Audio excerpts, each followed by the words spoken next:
तो अगर हम सेकंड बुक स्टार्ट करने वाले हैं जो कि इतनी हाई स्कोरिंग किताब है और अभी तक हमारी स्ट्रेटेजी क्लियर नहीं है कि भैया कहाँ से कितना आता है, क्या पढ़ना है, क्या नहीं पढ़ना है। अगर ये चीज़ अभी तक आपको नहीं पता है, इस वजह से मैंने सोचा कि ये चीज़ अभी एक बार वीडियो बना देता हूँ ताकि बच्चों को क्लियर हो जाए कि भाई क्या पढ़ना होता है, क्या नहीं पढ़ना होता है, कहाँ से क्वेश्चन आते हैं, ठीक है? तो पहले ये बात करते हैं और फिर चैप्टर वाइज़ टॉपिक भी दिखा दूँगा, क्वेश्चन भी बता दूँगा कि क्या पढ़ना है, क्या नहीं पढ़ना है। जब आप अपनी रिवाइज़ करोगे तो चीज़ें थोड़ी क्लियर हो जाएँ, ठीक है?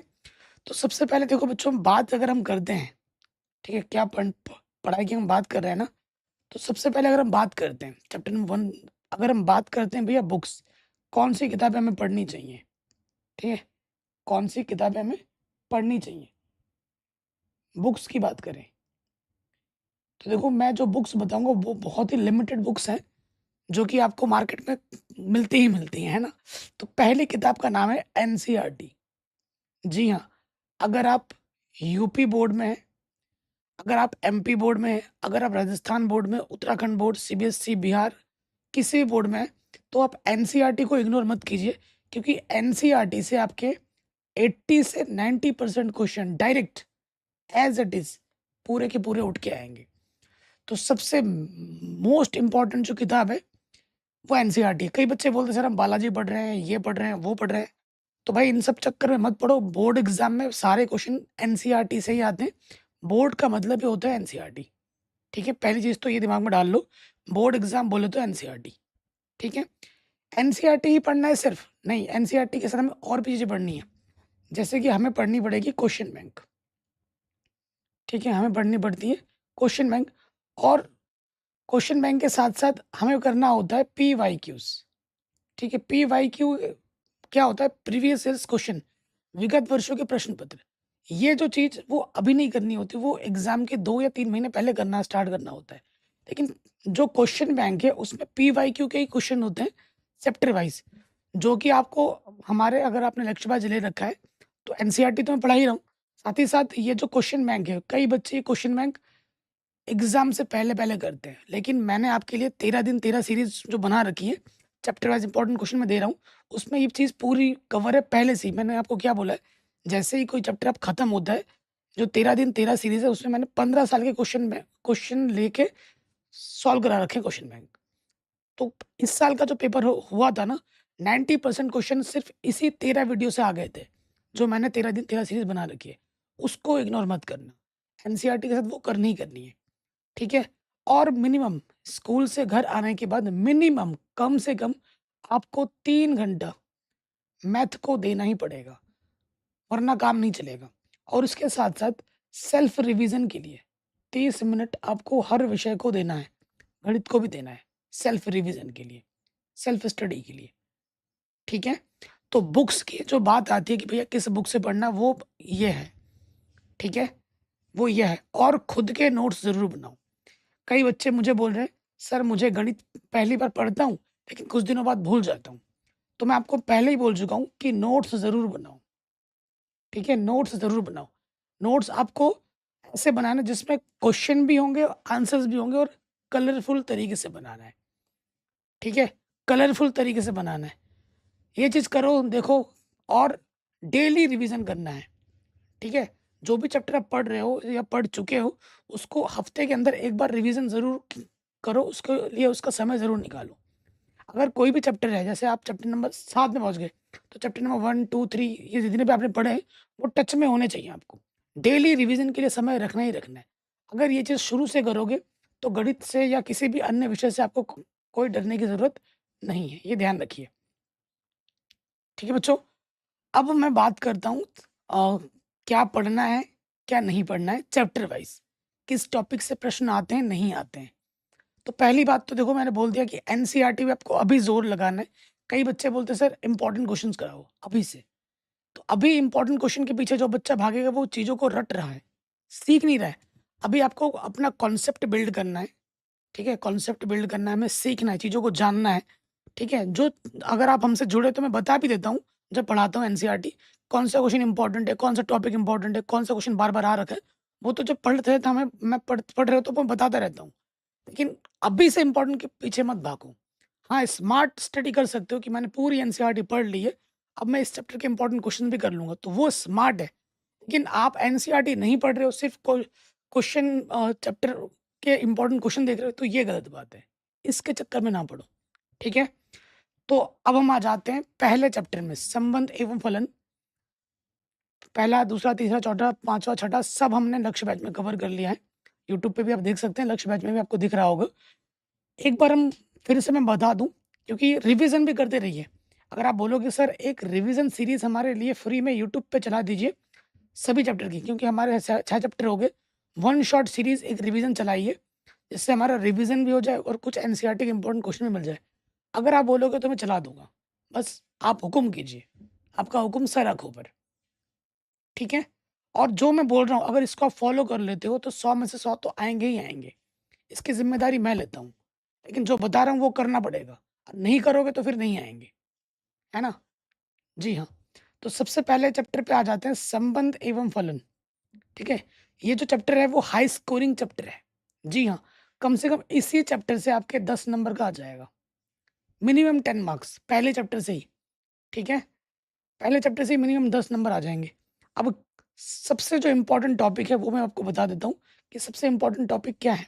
संबंधों के प्रकार। यहाँ से आपको प्रश्न मिलेंगे ही मिलेंगे, छोटे में भी और बड़े में भी। जी हाँ, संबंधों के प्रकार का जो टॉपिक है ये, यहाँ से प्रश्न आएगा ही आएगा। संबंध कौन से संबंध? देखिए, मैं आपको बता दूँ, स्वतुल्य संबंध, सम्मित संबंध, संक्रामक संबंध। जब ये तीनों संबंध होते हैं उसे हम क्या कहते हैं? तुल्यता संबंध। इस पर प्रश्न आएँगे, ठीक है? तो अगर मैं बात करूँ, ये 3 संबंध आपकी आँखों के सामने दिख रहे होंगे ये, तीनों। अगर एक-एक चेक करने के लिए आता है, एक-एक चेक करने के लिए आता है तो वो आता है 1 से 2 नंबर में। वो आता है 1 से 2 नंबर में, ठीक है? शतुल्य है कि नहीं, सम्मत है कि नहीं, संक्रामक है कि नहीं, ये आते हैं 1 से 2 नंबर में, मुश्किल से, ठीक है? लेकिन तुल्यता संबंध सिद्ध कीजिए, 5 नंबर का क्वेश्चन आता है, हर साल आता है, ठीक है? आपको पता है यूपी बोर्ड में अगर आप हो तो 7 सेट बनते हैं, जिले के हिसाब से देखो 7 सेट बनते हैं, आपके सेट में, आपके नसीब में कौन-सा सेट आ जाएगा आप नहीं जानते, तो मुझे हर चीज़ देखनी पड़ती है, ठीक है जी? तो अगर मैं इम्पोर्टेंट की बात करूँ, इसके साथ मैं आपको इम्पोर्टेंट भी बता देता चलता हूँ। जो ये क्वेश्चन है आप देख पा रहे हैं, ये क्वेश्चन उदाहरण नंबर 4 वेरी, वेरी इम्पोर्टेंट है, ठीक है? यहाँ देखिए, सिद्ध कीजिए कि ये जो है स्वतुल्य है, सम्मित है कि ना तो संक्रामक है। तो ये इस टाइप के प्रश्न आते हैं, कभी 1 तो कभी 2 नंबर में, आएगा ही आएगा। उसके बाद ये जो उदाहरण नंबर, अगला जो उदाहरण है आपका उदाहरण नंबर 5, ये वेरी, वेरी इम्पोर्टेंट है, ठीक है? उदाहरण नंबर 5 ये आता है 5 नंबर में। इस टाइप का प्रश्न हर साल एक आता ही आता है, ठीक है? आएगा ही आएगा, कोई माइकल आर नहीं रोक सकता, कोई सरहद, कोई ताकत नहीं रोक सकती इसको ना आने से। तो इसको तो रट लेना है। और जो मैंने वीडियोज़ बना रखी है इम्पोर्टेंट 13 दिन 13 सीरीज़, वहाँ पे आपको इनका पूरा डिटेल में सॉल्यूशन मिलेगा। एनसीईआरटी भी मिलेगा, साथ ही साथ जो क्वेश्चन 15 साल में पूछे गए वो भी मिलेगा और एक्स्ट्रा ही मिलेगा। एकदम छाँटे हुए प्रश्न हैं, ठीक है? उनको आपको करना ही करना है। अगर हम बात करते हैं प्रश्नावली के, मैं आपको बता दूँ बच्चों, अंदर की बात बताऊँ, एनसीईआरटी के जो उदाहरण हैं, वो ज़्यादा इम्पोर्टेंट है प्रश्नावली के प्रश्नों से भी। कई बच्चे क्या करते हैं, सिर्फ़ प्रश्नावली पढ़ते हैं। देखो बच्चों, अगर आप बिहार बोर्ड में हो, तो विविध प्रश्नावली, विविध उदाहरण उतने इम्पोर्टेंट नहीं है आपके लिए। लेकिन अगर आप यूपी बोर्ड में हो, एमपी बोर्ड में हो, राजस्थान बोर्ड में हो, ठीक है, उत्तराखंड बोर्ड में हो, तो उदाहरण, विविध प्रश्नावली आपके लिए बहुत इम्पोर्टेंट है। बहुत ही ज़्यादा, विविध उदाहरण तो बहुत ज़्यादा इम्पोर्टेंट है। विविध उदाहरण से प्रश्न बड़े-बड़े नंबर में आते हैं, आएगा ही आएगा, ठीक है? तो उनको आप इग्नोर मत करना, वरना पछताओगे। प्रश्नावली 1.2 में आ जाओगे, तो ये प्रश्न आपको मिलेगा ही मिलेगा। देखो मैंने टॉपिक बता दिया ना, पहले चैप्टर से देखो, स्वतुल्य, सम्मित, संक्रामक, तुल्यता संबंध, 100% आएगा ही आएगा। जी हाँ, 100% आएगा ही आएगा। स्वतुल्य, सम्मित, संक्रामक है या नहीं 1 नंबर में, तुल्यता संबंध सिद्ध करने में 5 नंबर में। ठीक है? ये जो दूसरा क्वेश्चन है ये बार-बार पूछा गया है, कभी 2 नंबर में तो कभी 5 नंबर में, ठीक है? इसको ज़रूर देख लीजिए। उसके बाद देखिए यहाँ पर क्वेश्चन नंबर आ जाता है, मेरे सर में के पीछे अगर छुप गया होगा, देख सकते हैं क्वेश्चन नंबर 6, ठीक है? मैं जो ये जो टिक करवा रहा हूँ, अगर आप इस वीडियो को पूरा देखोगे, तो जो टेलीग्राम चैनल है हमारा, ये टिक किया हुआ है, ये जो पीडीएफ है, वो भी आपको फ्री ऑफ कॉस्ट में मैं डाल दूँगा। या फिर जो लक्ष्य बैच है ना, उस पे मैं अलग से अलग से फ़ोल्डर बनाकर ये पूरे के पूरे पीडीएफ डाल दूँगा। और बताओ, हमारा जो टेलीग्राम चैनल है, आप तो जानते ही नाम, उसका नाम है मैथमेटिक्स एनालिसिस ऑफिशियल, वहाँ पे आपको मिल जाएगा, ठीक है? तो क्वेश्चन नंबर छठा मोस्ट इम्पोर्टेंट है। देखो, क्योंकि आधा आधे में पहुँच गए और 6 महीने बाद हमारा बोर्ड एग्ज़ाम है, ठीक है? तो ये मत सोचो कि अभी हमारे पास बहुत समय है, पढ़ाई करनी है, मेहनत करनी है, तभी आप अच्छा स्कोर हासिल कर पाओगे। और एक चीज़ बच्चों मैं ये भी बता दूँ कि एनसीईआरटी के जितने भी उदाहरण हैं, मतलब एक ऑब्जेक्टिव प्रश्न है, वो बहुत इम्पोर्टेंट है। एनसीईआरटी के जितने भी ऑब्जेक्टिव प्रश्न एज़ इट इज़ एग्ज़ाम में आ जाते हैं, ठीक है? और इससे बाहर का कोई क्वेश्चन एग्ज़ाम में आता भी नहीं है। लेकिन जो भी बच्चे एमपी बोर्ड के हैं, राजस्थान बोर्ड के हैं, जो ट्रिकी ऑब्जेक्टिव प्रश्न आपको देखने को मिल रहे हैं, वो सब आपका भाई कराने वाला है। जी हाँ, लेकिन मैं अभी क्यों नहीं करा रहा हूँ? क्योंकि आप बोलोगे सर आप अभी नहीं करा रहे हो, क्यों नहीं करा रहा हूँ? इसका रीज़न है, मैं चाहता हूँ अभी आप अपना बेसिक बनाओ, बेस बनाओ। जब चीज़ों का नॉलेज नहीं होगा, कॉन्सेप्ट क्लियर नहीं होगा, तो आप प्रश्नों को रट्टा मारोगे। मैं नहीं चाहता कि मेरा कोई बच्चा रट्टा मारे। कॉन्सेप्ट क्लियर रहेगा हर चैप्टर का, मैं ऑब्जेक्टिव पढ़ाऊँगा, आप चुटकी में समझ जाओगे। तो फिर बोलोगे सर ये कहाँ से आया, वो कहाँ से आएगा? वो मैं नहीं चाहता, ठीक है? चलिए आगे बढ़ते हैं। ये देखिए ऑब्जेक्टिव जो प्रश्न है, मैंने बोला ऑब्जेक्टिव प्रश्न में आ जाते हैं 15वां नंबर और ये 16वां नंबर। 16वां नंबर तो लगभग हर साल आ जाता है। वेरी, वेरी इंपॉर्टेंट है, हर साल आता है। उसके बाद जो अगला टॉपिक है वो हर साल आता है, वो है फलनों के प्रकार। फलनों के प्रकार से जो प्रश्न आते हैं एग्ज़ाम में, वो छोटे नंबर में आते हैं। 1 नंबर या 2 नंबर, ठीक है? ये एकाकी है या आच्छादक है, इतना ही चेक करने के लिए आता है और 1 नंबर या 2 नंबर में ही आता है, बड़े नंबर में नहीं आएगा, ठीक है?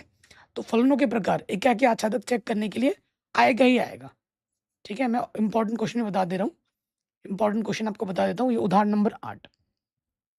ये ऐसा क्वेश्चन एग्ज़ाम में आता है 1 नंबर में। उदाहरण नंबर 8 हो गया।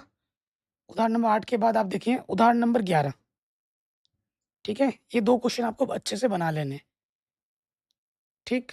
फिर आप आ जाते हैं प्रश्नावली 1.2 में जब आओगे, तो प्रश्नावली 1.2 में आपके लिए जो इम्पोर्टेंट प्रश्न है, वो प्रश्न संख्या 9 है। एकदम सेलेक्टिव बता रहा हूँ, ठीक है? ये जो 9 है, वो बड़े नंबर में भी आ सकते हैं और ये देखिए क्वेश्चन नंबर 10 है, 11 और 12 1 नंबर में आते हैं, एक-एक नंबर में, ठीक है? तगड़े प्रश्न है, 12वां क्वेश्चन वेरी, वेरी इंपॉर्टेंट है, ऑब्जेक्टिव में, बार-बार पूछा गया है। फिर आ जाइए गॉस फॉग निकालने के लिए, कभी 1 नंबर में तो कभी 2 नंबर में आ रहा है, गॉस फॉग निकालने के लिए। तो गॉस फॉग का ये जो उदाहरण नंबर 16 है, ठीक है ना? वेरी, वेरी इंपॉर्टेंट, लगभग हर साल आता है। सारे बोर्ड्स के लिए बता रहा हूँ, ये नहीं कि ये सिर्फ़ यूपी बोर्ड के लिए, एमपी बोर्ड के लिए, नहीं, सारे बोर्ड्स के लिए बता रहा हूँ, इम्पोर्टेंट है। फिर बहुत सारे बच्चे विद्वान हैं ना हमारे, वो बोलते हैं कि सर व्युत्क्रमणीय फलन ना हमारे सिलेबस में नहीं है, पहले था, हमारे सिलेबस में तो नहीं है। तो भाई आँखें खोल के देखो, ये नई एनसीईआरटी बुक में टिक करा रहा हूँ मैं, है ना? व्युत्क्रमणीय फलन आपके सिलेबस में है और व्युत्क्रमणीय फलन पे आधारित प्रश्न एक ही है आपके सिलेबस में, वो है उदाहरण नंबर 17 और इसे पूछा गया है 5 नंबर में, ठीक है? इसको कर लीजिएगा और ये सब मैंने पढ़ा रखा है। उदाहरण number 17 very, very, very important है और ये जो मैंने गॉस फॉग बोला और ये जो व्युत्क्रमणीय फलन बोला, ये उदाहरण में ही आ जाते हैं और बच्चे इनको पढ़ते नहीं हैं। बच्चों को क्या है, प्रश्नावली करना है, प्रश्नावली, प्रश्नावली, प्रश्नावली। भाई ये उदाहरण में है और ये सब मैंने पढ़ा रखा है, यूट्यूब प्लेलिस्ट बना रखी है, एप्लीकेशन बना रखा है, आपको सब मिल जाएगा। अगला जो है विविध उदाहरण, आपको मेरी बातों पे तो विश्वास नहीं होगा। ये क्या लिखा है, यहाँ पे आके फाड़ के देखो ज़रा, क्या लिखा है? विविध उदाहरण लिखा है ना? विविध उदाहरण का ये जो प्रश्न है, उदाहरण नंबर 18, ज़रा पेपर उठा के देखना कितनी बार पूछा गया है। अगर R1 और R2 समुच्चय में तुल्यता संबंध है, तो R1 इंटरसेक्शन R2 भी एक तुल्यता संबंध होता है। ये कितनी बार पूछा गया है, आप देख लेना, कितनी बार पूछा गया है। कभी 2 नंबर में आ जाता है, कभी 8 नंबर में आ जाता है ना?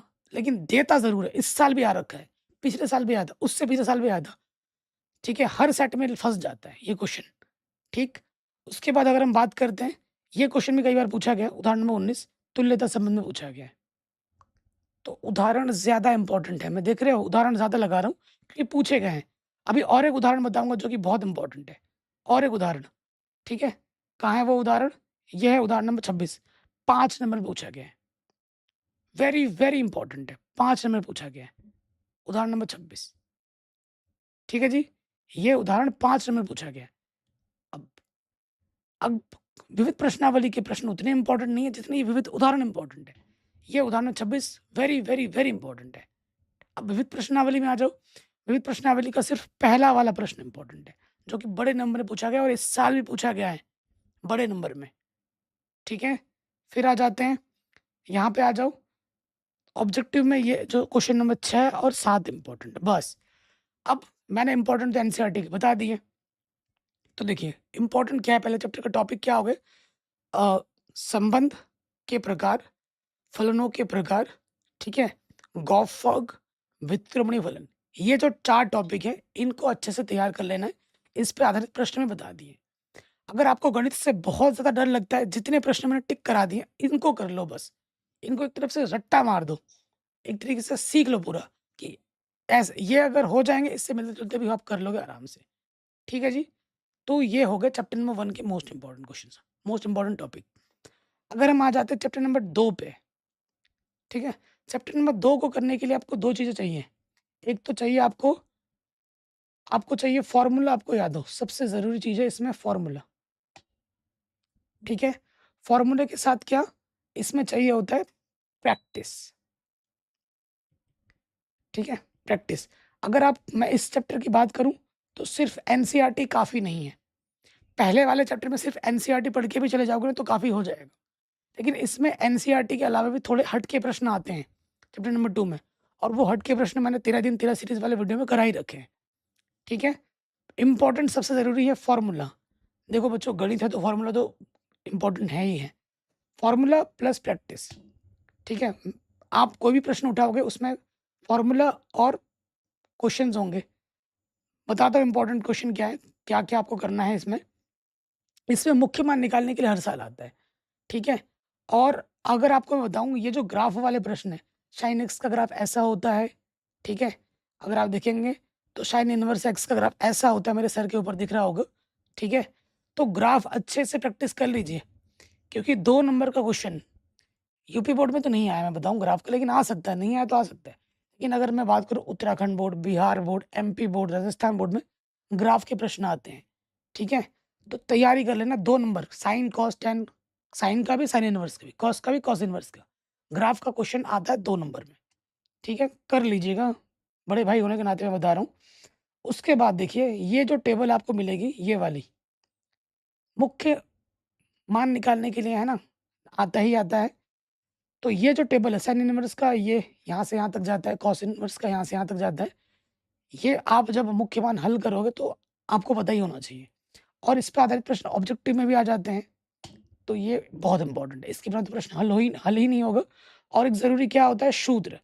जैसे ये देखिए, प्रश्नावली 2.1 में निम्नलिखित के मुख्य मानों को ज्ञात कीजिए। तो मुख्य मान के लिए वो जो टेबल है वो चीज़, और सूत्र है, होते हैं 6।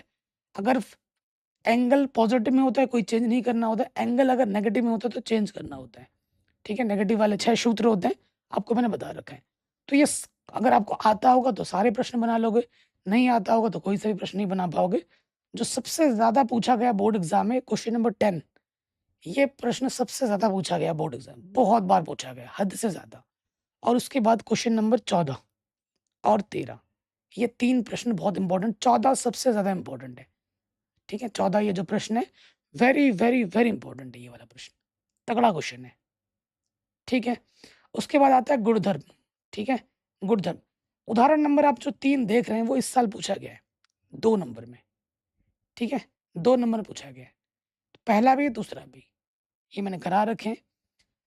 फिर आप आ जाइए, ये उदाहरण नंबर 5 ऊपर दिख रहा है आपको, 2 नंबर में पूछा गया है, इस साल भी पूछा गया और कई बार पूछा गया है। सरलतम रूप में लिखने के लिए आ जाता है 2 नंबर में। उदाहरण नंबर 5 वेरी वेरी इंपॉर्टेंट है। प्रश्नावली 2.2 में आ जाओगे, तो प्रश्नावली 2.2 का पहला क्वेश्चन और दूसरा क्वेश्चन कभी 2 नंबर में तो कभी 5 नंबर में आता ही है। इस साल 2 नंबर में आया था, कौन-सा वाला? ये सेकंड वाला आया था 2 नंबर में, ठीक है? सरलतम रूप में लिखने के लिए आ जाओ, यहाँ पे आ जाओ, क्वेश्चन नंबर ये 7वां, वेरी इंपॉर्टेंट है, ठीक है? ये नवा, बिहार बोर्ड पे कई बार पूछा गया नवा, वेरी इंपॉर्टेंट है, बड़े नंबर में आता है। फिर आप आ जाओगे यहाँ पर ये उदाहरण क्वेश्चन नंबर 13, प्रश्नावली का 13, ये ऑब्जेक्टिव में कई बार पूछा गया है, ये इंपॉर्टेंट है। 15वां इंपॉर्टेंट है, 15 ये जरूरी नहीं कि 14वां भी इंपॉर्टेंट है, अच्छे प्रश्न है, 2-2 नंबर में आते हैं। ठीक है, फिर आ जाते हैं विविध उदाहरण में। उदाहरण नंबर 6 बहुत शानदार क्वेश्चन है। ठीक है, अब आ जाओ, ये जो sine inverse plus cos inverse पे आधारित ये जो प्रश्न है, देखिए सूत्र अगर आता है तो कोई सा भी प्रश्न बना लोगे। क्वेश्चन नंबर 6 वेरी इंपॉर्टेंट है, कई बार पूछा गया है। ठीक है, क्वेश्चन नंबर 7वां वेरी इंपॉर्टेंट है, 2 बता रहा हूँ बस। तो sine inverse x plus cos inverse x, sine inverse x minus cos, sine inverse x minus cos बोलो, sine inverse x plus sine inverse y, sine inverse x minus sine inverse y plus tan inverse x plus tan inverse y. ठीक है, तो इस type के जितने भी सूत्र हैं याद होना चाहिए। फिर सिद्ध करने के लिए प्रश्न हर साल आता ही आता है, सिद्ध कीजिए करके, है ना। तो ये जो प्रश्न आप देख रहे हैं सिद्ध करने वाले, क्वेश्चन नंबर 8वां वेरी वेरी इंपॉर्टेंट है। क्वेश्चन नंबर 10वां इस साल पूछा गया, वेरी इंपॉर्टेंट। 9वां, 8वां, 9वां, 10वां very very very very very very important है, और आएगा सीधे बड़े नंबर में। जी हाँ, सीधे बड़े नंबर में आता है। आगे क्वेश्चन उतने इंपॉर्टेंट नहीं है तो ये चैप्टर खत्म हो जाता है। तो मैं बोलूंगा एनसीईआरटी करने से काम चलेगा? जी नहीं, एनसीईआरटी के साथ कुछ एक्स्ट्रा क्वेश्चन देखने पड़ेंगे जो विगत वर्षों में पूछे गए हैं, और वो आपको हमारे इंपॉर्टेंट वाले सीरीज में मिल जाएगी। चैप्टर नंबर 2 भी मैंने बता दिया। क्या आता है? मुख्य मान वाले प्रश्न आते हैं जो कि 1 या 2 नंबर मिलेगा। सिद्ध करने वाले प्रश्न आएंगे जो कि 5 नंबर में आएगा या बड़े नंबर में आएगा। अगले चैप्टर में आ जाओ, सबसे आसान चैप्टर है। ठीक है, अगर आपको गणित से बहुत ज्यादा डर लगता है तो मैं 5 आसान चैप्टर में बता देता हूँ, 5 easy chapter, 5 easy chapter. Chapter number बताऊंगा सिर्फ। ठीक है, चैप्टर नंबर 3, चैप्टर नंबर 4 सबसे आसान है। अगर आपको गणित से बहुत ज़्यादा डर लग रहा है, आपको पास होना है, थोड़े अच्छे नंबर पे आ जाए, 3, 4 हो गया। उसके बाद आप आ जाओ जो बहुत ही ईजी है, तीसरा चौथा हो गया। फिर आ जाते हैं 10वां, 11वां, 12वां। ठीक है, ये 5 चैप्टर हैं जो कि बहुत आसान है। अगर आपको बताऊं, तीसरा चैप्टर से कम आपके, तीसरे और चौथे चैप्टर से आपके कम से कम 12 नंबर आराम से आ जाएंगे, मिनिमम 12 नंबर आ जाएंगे। 10वें चैप्टर से आपको 5 से 8 नंबर मिल जाएगा। 11वें चैप्टर से आपको कम से कम 12 नंबर मिल जाएंगे, और 12वें चैप्टर से 5वां नंबर। तो अगर आप देखोगे तो इन चैप्टर को अगर पढ़ लोगे तो इन्हीं चैप्टर से आप कम से कम पासिंग मार्क्स तो आ ही जाएंगे। 33 नंबर चाहिए होता है ना पास होने के लिए, तो मिनिमम इतने आ जाएंगे। इससे ज़्यादा आएंगे लेकिन मिनिमम इतना तो आप आराम से ले आओगे। इससे ज़्यादा भी ला सकते हो लेकिन इतना तो आप आराम से लेके आओगे। तो ये 5 इजी चैप्टर हैं, सबसे इजी चैप्टर हैं। ठीक है, ये तीसरा और चौथा मैंने 12 लिखा है, 12 की जगह 20 कर लो। जी हाँ, 20 नंबर आ जाता है। ठीक है, ये 5 सबसे इजी चैप्टर हैं। और 5 अगर सबसे हाई स्कोरिंग चैप्टर अगर बोलूँ तो वो है 5वां, 6वां, 7वां, 9वां। ठीक है, और पहला। ये 5 ऐसे चैप्टर हैं जो सबसे हाई स्कोरिंग चैप्टर है। 5, 6, 7, 9, 1। अगर इन 5 चैप्टर को आप सिर्फ पढ़ते हो, सिर्फ यही 5 चैप्टर पढ़ लेते हो पूरे साल भर ढंग से, एकदम रगड़ के मेहनत करते हो इन 5 चैप्टर में, बाकी 5 तो और आसानी है, वो आप कर ही लोगे। तो ये 5 और वो 5 जो ईज़ी हैं, इनको अगर कर लेते हो तो आपके 80 से 90 नंबर कोई माइकलाल नहीं रो सकता। जी हाँ, ये 5 सबसे हाई स्कोरिंग चैप्टर हैं। ठीक है, अब आ जाते हैं आव्यूह वाले चैप्टर में। यहाँ से क्या इंपॉर्टेंट है? यहाँ से इंपॉर्टेंट है बच्चों, आव्यूह के प्रकार पे आधारित प्रश्न आता है। आव्यूह की सक्रिया, जोड़ना, घटाना, गुणा करना, इस पे छोटे-छोटे नंबर के प्रश्न आते हैं। 1 नंबर, 2 नंबर, लेकिन बड़े नंबर का प्रश्न क्या आता है वो मैं आपको बता देता हूँ। यहाँ पे आते हैं, देखिए सीधे प्रश्नावली में आएँगे। देखिए ये जो आव्यूह का प्रकार है, हो सकता है इस टाइप का प्रश्न आपको दे दिया जाए ऑब्जेक्टिव में। स्तंभ आव्यूह क्या होता है? पंक्ति आव्यूह क्या होता है? ठीक है, स्तंभ आव्यूह में कोटि देखो, कॉलम 1 होता है, ठीक है? पंक्ति आव्यूह में रो 1 होता है। वर्ग आव्यूह में रो और कॉलम समान होते हैं। इस प्रकार से ऑब्जेक्टिव प्रश्न बना दिए जाते हैं। विकर्ण आव्यूह क्या होता है? अदिश आव्यूह क्या होता है? ये आप अच्छे से पढ़ोगे, इस पे छोटे-मोटे प्रश्न बनते हैं ऑब्जेक्टिव में। ठीक? जो प्रश्न एग्जाम में आते हैं वो मैं आपको बताता हूँ। जैसे ये प्रश्नावली 3.1 में आ गया। तो ये पहला प्रश्न अच्छा प्रश्न है। ये 1 नंबर में आता है। अवयव की कोटि बता दो, अवयवों की संख्या बता दो, अवयव बता दो। ठीक है? फिर अब आ जाओगे, ये जो प्रश्न संख्या दूसरा है, ये कभी 1 नंबर में तो कभी 2 नंबर में। फिर आप आ जाइए, इस साल पूछा गया चौथा नंबर 2 नंबर में, कोई सा भी एक कर लो, चौथा, पाँचवाँ एक टाइप के हैं। फिर 8वां प्रश्न, ठीक है? 8वां प्रश्न हो गया। फिर ये 10वां प्रश्न, ये 1-1 नंबर में इम्पोर्टेंट है। 2 अवयवों की तुलना करके एक्स, वाई, ज़ेड के मान ज्ञात कीजिए, ये 1 नंबर में आ जाते हैं। पहला वाला देख लेना, बहुत आसान है। मतलब क्लास 5 के बच्चे को उठा के लाके ये चैप्टर पढ़ा दूँगा ना, वो भी कर लेगा, इतना आसान चैप्टर है। आपने पढ़ा है, आपको पता है। फिर आ जाते हैं अवयवों का जोड़ना, घटाना, गुणा करना, इस पर आधारित प्रश्न आते हैं। मैं आपको दिखा देता हूँ। जैसे उदाहरण नंबर 7 2 नंबर में पूछा गया है कई बार, वेरी इंपॉर्टेंट है। इसको 2 नंबर में पूछा गया कई बार। ये ए है, ये बी है, तो A B 2a minus B क्या होगा? 2 अवयव जब समान कोटि के होते हैं तभी वो जुड़ते हैं और घटते हैं। ये तो आपको पता होगा, ये ध्यान रखिए। उसके बाद ये जो छोटे-मोटे नियम है ना, बच्चे इग्नोर मार देते हैं। इस पे प्रश्न बन जाते हैं ऑब्जेक्टिव में, इनको इग्नोर मत किया करो, ठीक है? फिर आप आ जाइए ये वाला प्रश्न, उदाहरण नंबर 8वां, x का मान ज्ञात कीजिए। बहुत ज़बरदस्त क्वेश्चन है, इसीलिए उदाहरण इम्पोर्टेंट है।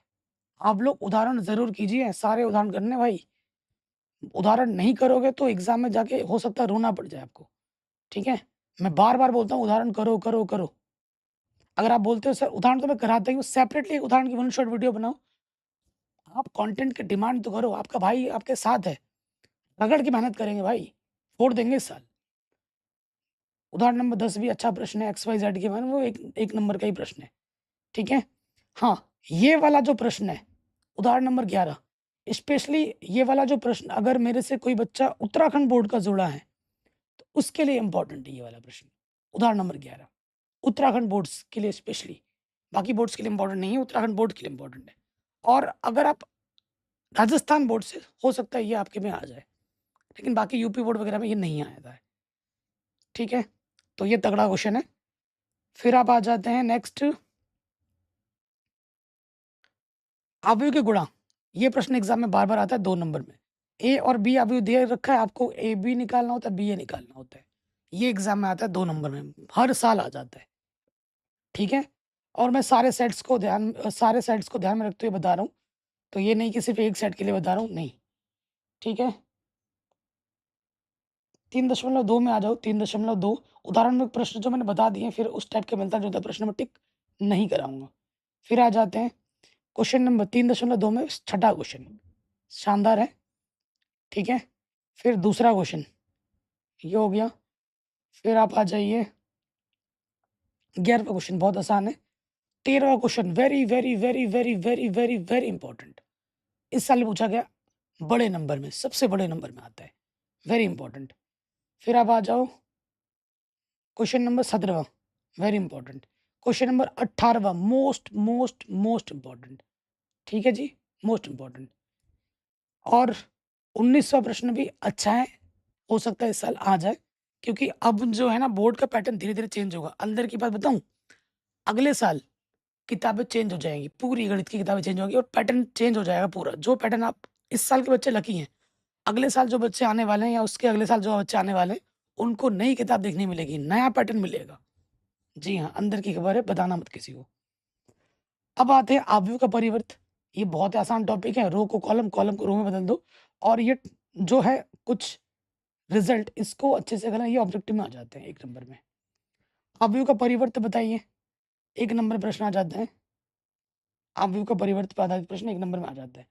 उदाहरण नंबर 21 मोस्ट इम्पोर्टेंट है। ए और बी दे रखा है आपको, ए बी डैश बताना है कि किसके बराबर होता है, बी डैश ए डैश। तगड़ा क्वेश्चन है, ठीक है? ये बहुत बार पूछा गया। सममित और विषम सममित अवयव, परिभाषा अच्छे से ज्ञात कीजिए। परिभाषा पे भी प्रश्न आ जाता है ऑब्जेक्टिव में। अगर ए डैश ए के बराबर हो तो उसे हम सममित अवयव कहते हैं, ये आप जानते हो, है ना? अगर ए डैश माइनस ए के बराबर हो तो विषम सममित कहते हैं, ठीक है? प्रमेय 2, ठीक है? किसी भी वर्ग अवयव को सममित प्लस विषम सममित अवयव के योगफल के रूप में लिख सकते हैं। ये हर साल आता है इस पर प्रश्न, बड़े नंबर में। प्रमेय 2 बहुत ज़्यादा इम्पोर्टेंट है। जैसे कि उदाहरण नंबर 22, ये बड़े नंबर में आता है। वेरी, वेरी, वेरी इंपॉर्टेंट है, बहुत इंपॉर्टेंट है, ठीक है? वेरी, वेरी इंपॉर्टेंट है। 3.3 में आ जाओ। 3.3 का पहला क्वेश्चन 1 नंबर में इंपॉर्टेंट है, 1 मार्क्स, ठीक है? ये हो गया। फिर आप आ जाइए, जो मैंने बता दिया वो नहीं बताऊँगा। क्वेश्चन नंबर 6 ये 1 नंबर में हर साल आ जाता है। 7वां 1 नंबर में हर साल आता है, वेरी ईज़ी है।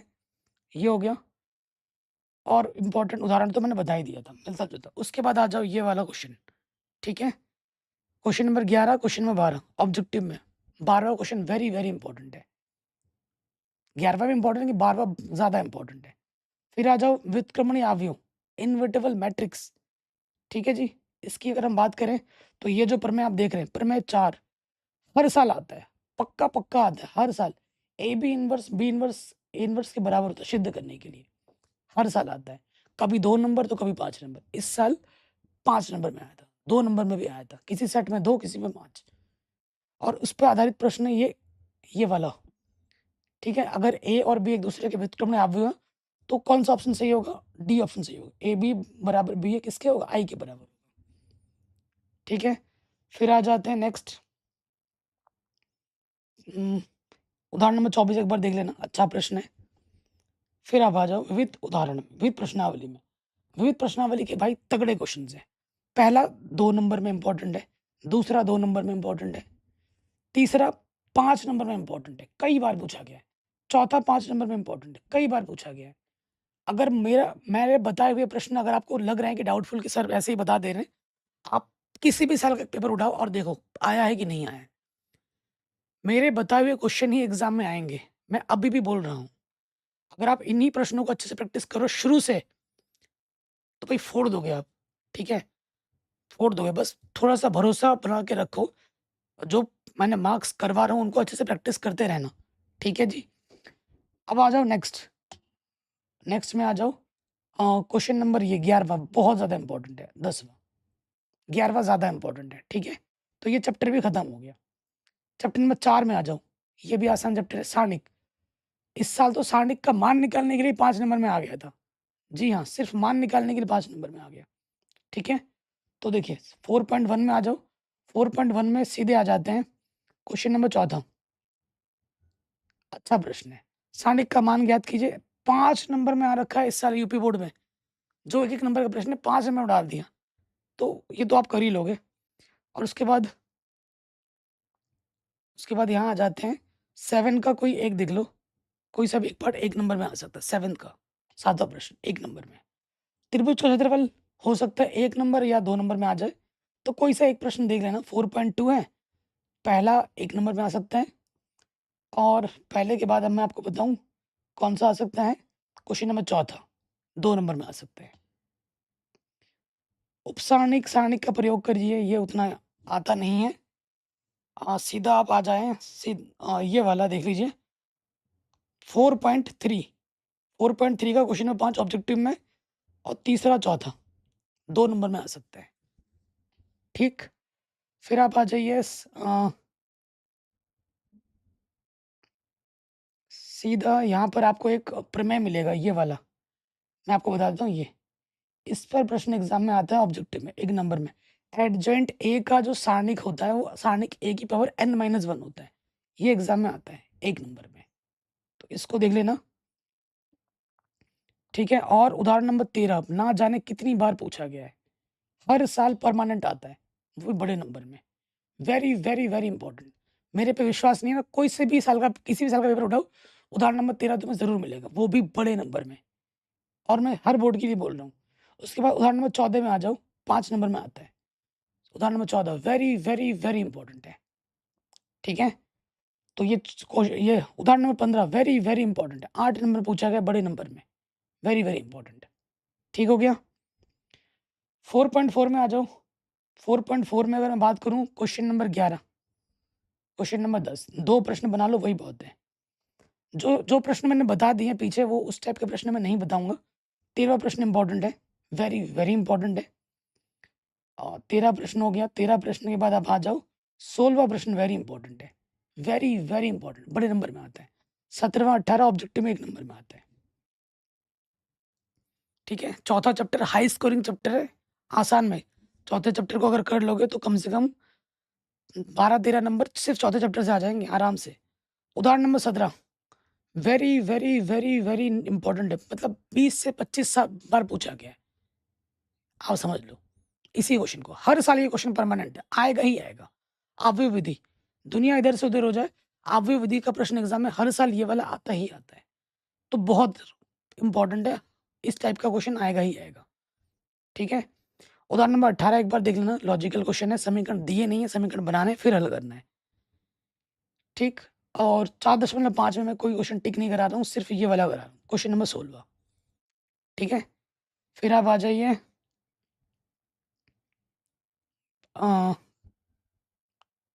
क्वेश्चन नंबर 7वां, विविध प्रश्नावली का 7वां क्वेश्चन। बस 8वां देख लीजिएगा ऑब्जेक्टिव में 1 नंबर में। ठीक, तो ये चैप्टर भी खत्म हो गया। अब आ जाओ 5वें चैप्टर में। 5वां चैप्टर एक ऐसा चैप्टर है जिसमें अगर आपको सूत्र याद है और तरीका पता है तो कोई से भी क्वेश्चन आप कर लोगे। अगर आपको सूत्र और तरीका याद नहीं है तो आप कोई सा भी क्वेश्चन अपनी जगह से हिला भी नहीं सकते। ठीक है, इस चीज का आपको विशेष ध्यान रखना है।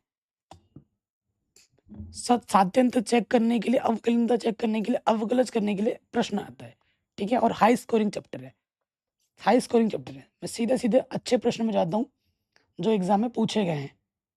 मैं सिर्फ एनसीईआरटी पढ़ के भी आप अच्छे नंबर ला सकते हो, लेकिन एनसीईआरटी के अलावा भी इसमें कुछ एक्स्ट्रा क्वेश्चन पूछे जाते हैं।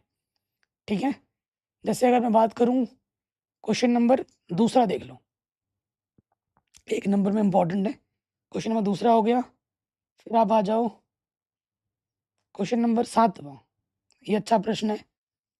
फिर आप आ जाओ क्वेश्चन नंबर 17वां, ये अच्छा प्रश्न है।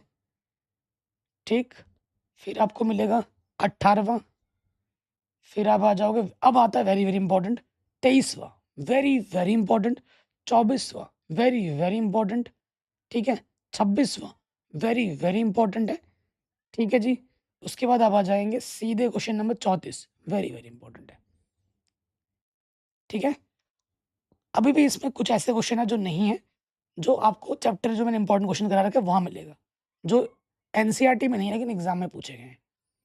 ठीक है, उसके बाद यहाँ पर एक प्रमेय आपको मिल जाएगा, अवकलज वाला आता है, अवकलनीयता। ठीक है, वो ये प्रमेय देखो, प्रमेय नंबर 3, ये एग्जाम में कई बार पूछा गया, बच्चे इसको पढ़ते ही नहीं है। ठीक है, प्लीज बच्चों ये कर लेना, ये प्रमेय मैंने करा रखा है। देखो, अगर कोई फलन अवकलनीय है तो उस बिंदु पे सतत भी होता है, ये प्रमेय है और ये इसका प्रूफ है, ये मैंने पढ़ा रखा है, एग्जाम में आता है ये प्रमेय प्रूफ करने के लिए। ठीक है जी, प्लीज पढ़ लीजिएगा, ये मैंने करा रखा है। ठीक, अब मैं प्रश्न पे आ जाता हूँ।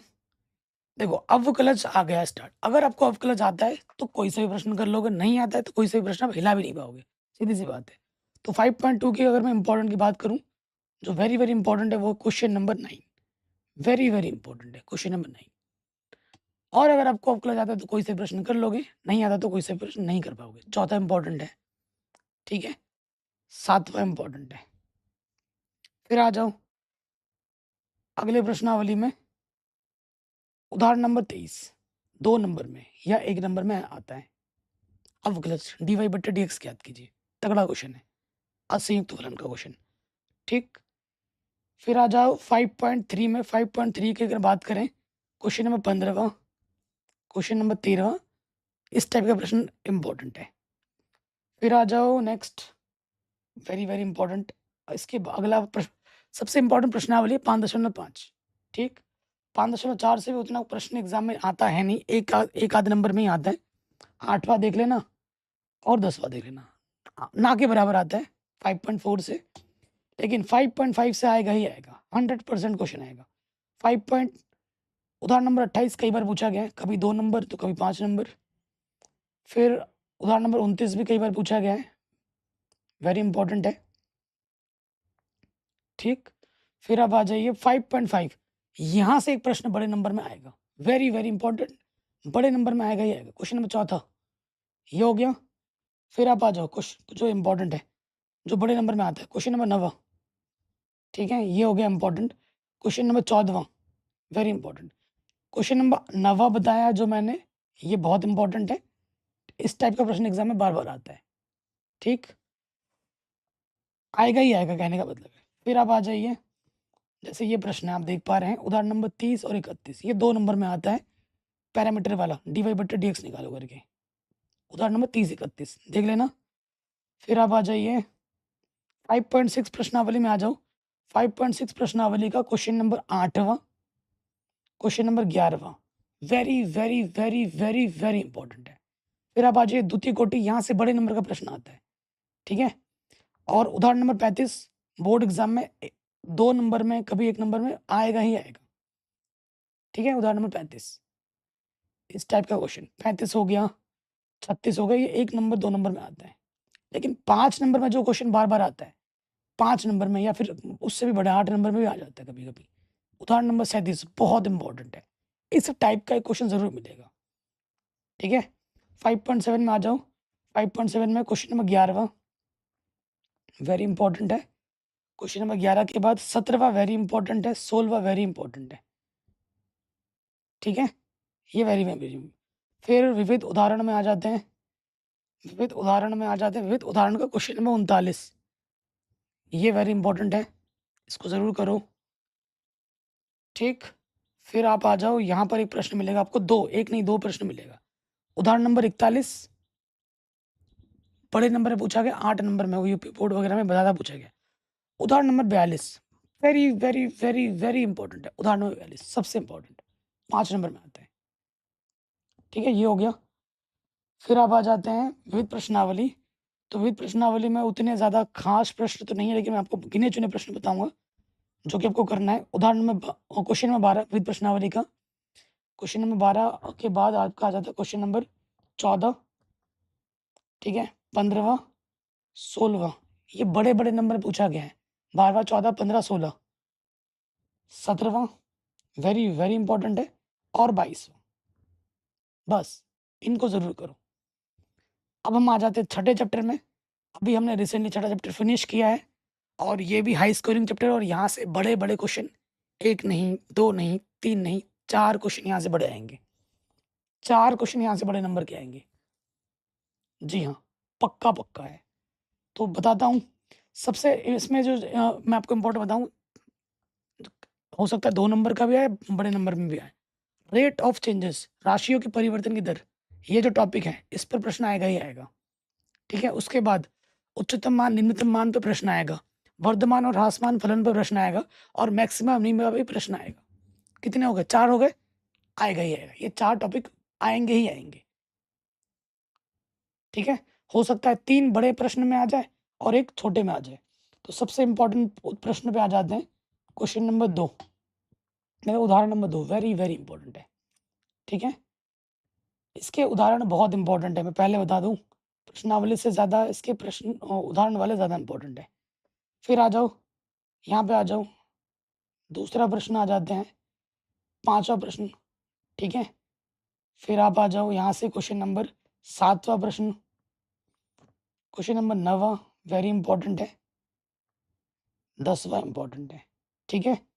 फिर आप आ जाओ 12वां, ये इंपॉर्टेंट है, और 14 मोस्ट इंपॉर्टेंट। 14 अच्छे से कर लेना, 14 एग्जाम में बड़े नंबर में आता है, 5 या फिर 8 नंबर में आएगा ही आएगा, राशियों के परिवर्तन की दर। सीमांत आय देख लेना, बहुत आसान होता है, सीमांत आय 1 नंबर में आ सकता है, 18वां क्वेश्चन।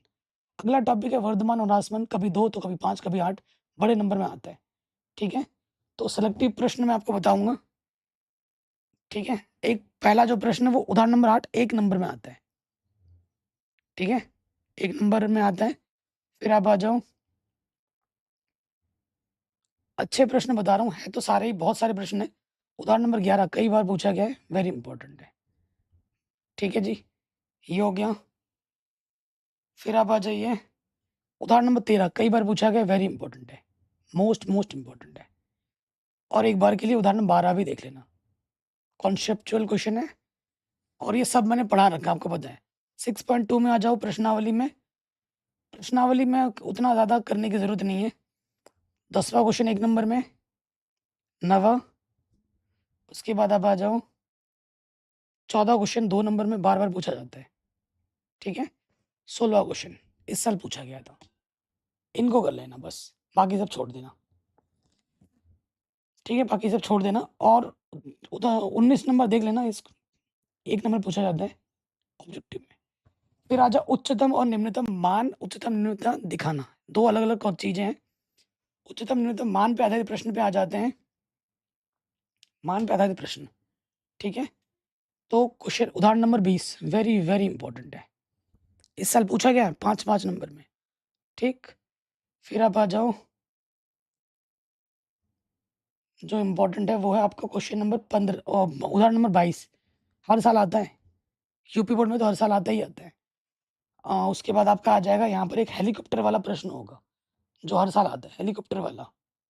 और उदाहरण नंबर 26 इस साल भी आया है, वेरी वेरी इंपॉर्टेंट है। उदाहरण नंबर 26 वेरी वेरी इंपॉर्टेंट है। अब यहाँ पर एक आएगा हेलीकॉप्टर वाला प्रश्न, किधर है भाई हेलीकॉप्टर, हाँ शत्रु, ये बहुत इंपॉर्टेंट है, सभी बोर्ड्स में आता है, वेरी वेरी इंपॉर्टेंट है, ठीक है। हेलीकॉप्टर वाला प्रश्न 6.3 में आ जाओ। 6.3 में जहाँ तक मैंने देखा है राजस्थान बोर्ड, एमपी बोर्ड में यहाँ से प्रश्न 2 नंबर में आ रहे हैं, बाकी बोर्ड्स की बात नहीं कर रहा हूँ, यहाँ से प्रश्न आ रहे हैं, पहला दूसरा। ये प्रश्न राजस्थान बोर्ड में हो, एमपी बोर्ड में हो तो आपके लिए इंपॉर्टेंट है, बाकी बोर्ड्स में ये नहीं आ रहा है, ठीक है। चौथा क्वेश्चन 1 नंबर में इंपॉर्टेंट है, ठीक। फिर आप आ जाओ, जो मोस्ट इंपॉर्टेंट है, क्वेश्चन नंबर 13 वेरी इंपॉर्टेंट है। क्वेश्चन नंबर 17 वेरी इंपॉर्टेंट है। फिर आप आ जाइए, जो बहुत इंपॉर्टेंट है वही बता रहा हूँ, ठीक। 23, 24, 25, ये जो 19 है, 19 छूट रहा था, 23, 24, 25, 26 ये सबसे इंपॉर्टेंट है, वेरी वेरी इंपॉर्टेंट है, ठीक है। फिर विविध उदाहरण में आ जाओ, विविध उदाहरण तगड़े क्वेश्चन है और बहुत सारे क्वेश्चन पूछे गए हैं, ठीक है जी। इस साल पूछा गया उदाहरण नंबर 30, क्योंकि आज से पहले ये प्रश्न कभी नहीं आया, लेकिन इस साल बोर्ड एग्जाम में आ गया, ठीक। फिर आप आ जाओ उदाहरण नंबर 31, ये भी अच्छा प्रश्न है। 32 नहीं है, 33 पूछा गया 8 नंबर में, यूपी बोर्ड में कई बार पूछा गया है, वर्धमान और हासमान का क्वेश्चन है, तगड़ा क्वेश्चन है, कई बार पूछा गया है। फिर आ जाओ उदाहरण number 34 very very very important, most repeated question है और बहुत ही आसान क्वेश्चन है, उदाहरण नंबर 34, ठीक है। 34 हो गया, 36 हमने कर रखा है। उदाहरण नंबर 37 ये भी इस साल पूछा गया है, आज से पहले कभी नहीं आया था, नया क्वेश्चन है तो इम्पोर्टेंट है। विविध प्रश्नावली पे आ जाओगे, आसान है सब, दूसरा तीसरा अच्छे प्रश्न है, ठीक है। दूसरा तीसरा के बाद आप आ जाओ, नेक्स्ट जो इम्पोर्टेंट है 12वां क्वेश्चन वेरी वेरी इंपॉर्टेंट है, 14वां क्वेश्चन वेरी वेरी इंपॉर्टेंट है और 15वां क्वेश्चन आएगा ही आएगा, ठीक है। तो अगर छठे चैप्टर की बात करूँ, सिर्फ एनसीईआरटी के इतने प्रश्न बना लोगे तो बात बन जाएगी, आपको एनसीईआरटी के बाहर क्वेश्चन लगाने की जरूरत भी नहीं पड़ेगी। तो बच्चों, किसी भी चीज़ को शुरू करने से पहले उसके बारे में थोड़ा जानना बहुत ज़रूरी है। हमारे लिए सेकंड बुक कितना इंपॉर्टेंट है वो बताऊंगा, कौन से क्वेश्चन इंपॉर्टेंट है, कौन से टॉपिक इंपॉर्टेंट है, वो मैं आपको पहले ही आज के वीडियो में बता दूंगा, स्ट्रेटजी बता दे रहा हूँ, ताकि जब हम पढ़ाई करें तो हमारा मोटिव एकदम क्लियर हो, क्रिस्टल क्लियर हो, ठीक है। सो देखो बच्चों, अगर हम बात करें 7वां चैप्टर, बहुत बहुत इंपॉर्टेंट है ये 7वां चैप्टर। अगर बिहार बोर्ड की बात करें तो सिर्फ इकलौते चैप्टर से 45 से 46 नंबर का आता है। यूपी बोर्ड में भी अगर बात करें तो 20 से 25 नंबर का आ जाता है। बाकी बोर्ड में भी सबसे हाई स्कोरिंग चैप्टर है, और स्कोरिंग इस वजह से है क्योंकि अगर ये चैप्टर आपको अच्छे से आ गया, 7वां आ जाएगा, 8वां भी आ जाएगा, 9वां भी आ जाएगा, क्योंकि 7वें का पूरा उपयोग 8वें और 9वें में है। अगर आपको 7वां चैप्टर नहीं आता तो 8वां और 9वां आप उसके जगह से हिला भी नहीं सकते, क्योंकि 8वें और 9वां में भी क्या करना है, समाकलन ही करना है, ठीक है, और कुछ नहीं करना है। तो बहुत इंपॉर्टेंट है, ठीक है। तो और बच्चों, सबसे लंबा चैप्टर भी समाकलन है, और कई बच्चे समाकलन से डरते हैं। आपको डरना नहीं है, आपको अगर समाकलन सीखना है तो कुछ चीज़ों का ध्यान रखना होगा। सबसे मेन आ जाता है फॉर्मूला, इसमें आपको बहुत सारे फॉर्मूले मिलेंगे। कई बच्चों का माइंडसेट होता है, अरे यार आज रहने देता हूँ, कल याद कर लूँगा, परसों याद कर लूँगा, एग्ज़ाम से पहले याद कर लूँगा। अगर ये विचार आ रहे हैं तो आप कभी भी याद नहीं कर पाओगे, ट्रस्ट मी, ठीक है। तो जो भी फॉर्मूला दिया जा रहा है आज हाथों हाथ निपटाना है। फॉर्मूला मुंह से बोलने पे याद नहीं होता, आपको 10 बार 15 बार कॉपी में लिखना है और 2 एक बार मुंह में बोलना है, और डेली कम से कम 5 मिनट फॉर्मूला रिवीजन के लिए रखना है, तो आप कभी भूलोगे नहीं। ज़्यादा दिक्कत हो, फॉर्मूला बड़ा बड़ा लिख के चार्ट बना के सारे दीवारों पर चिपका दो, उठते बैठते तुम्हारे आंखों के सामने होना चाहिए, तभी याद होगा। उसके बाद समाकलन कैसे आएगा, फॉर्मूला हो गया। उसके बाद आता है मेथड, ठीक है। इसमें तरीके होते हैं। आप जब प्रश्नावली के प्रश्न हल करोगे ना, तो धीरे-धीरे मेथड सीखने पे ज़्यादा ज़ोर लगाना, कि ये तरीका क्या है, ये सीखो, उस पे ज़्यादा ज़ोर लगाओ। क्योंकि जब प्रश्नावली खत्म होते विविध प्रश्नावली पहुँचेंगे ना, तो आप एक ही समाकलन को 2-3 तरीकों से कर पाओगे। समाकलन को हल करने के कई सारे मेथड होते हैं और समाकलन में उत्तर भी अलग-अलग आ सकता है। जब हम मेथड अलग-अलग लाएँगे, तो उत्तर भी अलग-अलग आ सकते हैं। ये पॉसिबिलिटी है समाकलन में, ये मैं पहले बता दूँ, ठीक है? और अगली चीज़ आपकी आ जाती है इसमें, वो है भैया रिवीज़न और प्रैक्टिस, ठीक है? रिवीज़न और प्रैक्टिस, इस चीज़ के लिए आपको बहुत ज़्यादा ध्यान देना पड़ेगा, ठीक है? मैं आपको पहले बता दूँ, कई बच्चे बोलते हैं सर मैं एनसीईआरटी नहीं कर रहा, मैं तो इसकी किताब को पढ़ रहा हूँ, उस किताब को पढ़ रहा हूँ। हाथ जोड़ के मैं आपसे निवेदन करूँगा कि आप चैप्टर जो 7 है, इसकी एनसीईआरटी निपटा लो, तो ये सबसे बड़ी बात हो जाएगी। और सारे क्वेश्चन बोर्ड एग्ज़ाम में एनसीईआरटी से ही आते हैं। बाहर से आपको एक क्वेश्चन देखने को नहीं मिलेगा। लेकिन हाँ, सारे उदाहरण आपको देखने हैं। उदाहरण ज़्यादा इम्पोर्टेंट है, मैं पहले बता दूँ, उदाहरण से प्रश्न ज़्यादा आते हैं और प्रश्नावली तो है ही है। उदाहरण, प्रश्नावली सब हमें करना है, ठीक है? तो देखिए, स्टार्ट करते हैं इम्पोर्टेंट टॉपिक और इम्पोर्टेंट क्वेश्चन के साथ। चैप्टर नंबर 7 में मेन चीज़ की फॉर्मूला, मेथड, रिवीजन। अब हम आ जाते हैं 7.1 में, ठीक है? 7.1 में अगर आपको मैं बता दूँ, कल हमारा 7.1 से स्टार्ट हो जाएगा। समाकलन को हम प्रति अवकलज भी कहते हैं, एंटी डेरिवेटिव भी कहते हैं, अंग्रेजी में इंटीग्रल्स बोलते हैं। ये समाकलन का चिन्ह होता है। समाकलन 2 टाइप्स के होते हैं। ये सब कैसे क्या होता है वो कल मैं बताऊँगा जब पढ़ाऊँगा तो, ठीक है? तो ये सूत्र हैं देखिए, ये सूत्र, ये सब कल मैं बताऊँगा डिटेल में। तो ये सूत्र आपको रट्टा मारना है। आप ये मत पूछो कि सर सूत्र कहाँ से आया, कैसे आया, क्यों आया? ये सूत्र के लिए नहीं पूछते हैं। सूत्र को रट्टा मारा जाता है, ठीक है? जी हाँ, रट्टा मारा जाता है, रटना होता है सूत्र को, ठीक है? अगर आप बोलोगे कि सर ये सूत्र का प्रूफ कीजिए, तो मैं कर सकता हूँ प्रूफ। जी हाँ, हर सूत्र का प्रूफ है, लेकिन प्रूफ एग्ज़ाम में एक भी नहीं आएगा, क्वेश्चन आएगा और क्वेश्चन के आपको सूत्र याद होने चाहिए, ठीक है? सूत्र आपको याद करना पड़ेगा। ये है सारे सूत्र इस तरफ।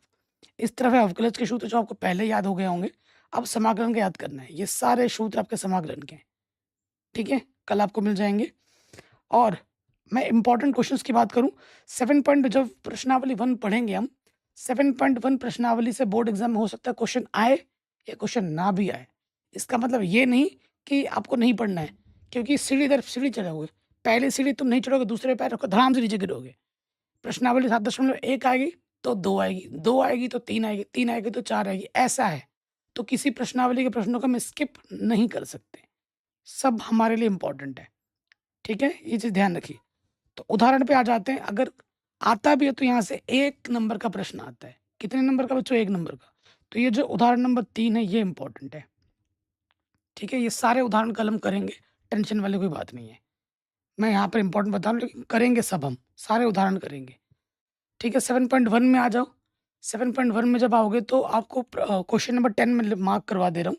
ये इम्पोर्टेंट है और यहाँ से कोई सा भी प्रश्न आएगा, 1 नंबर में ही आएगा। 16वाँ इम्पोर्टेंट है, 18वाँ इम्पोर्टेंट है, 20वाँ इम्पोर्टेंट है, 19वाँ। ये सारे प्रश्न 1-1 नंबर में पूछे गए हैं, ठीक है? 1-1 नंबर में पूछे गए हैं। और ऑब्जेक्टिव तो सारे ही इम्पोर्टेंट है, मैं टिक कराऊँ या ना कराऊँ।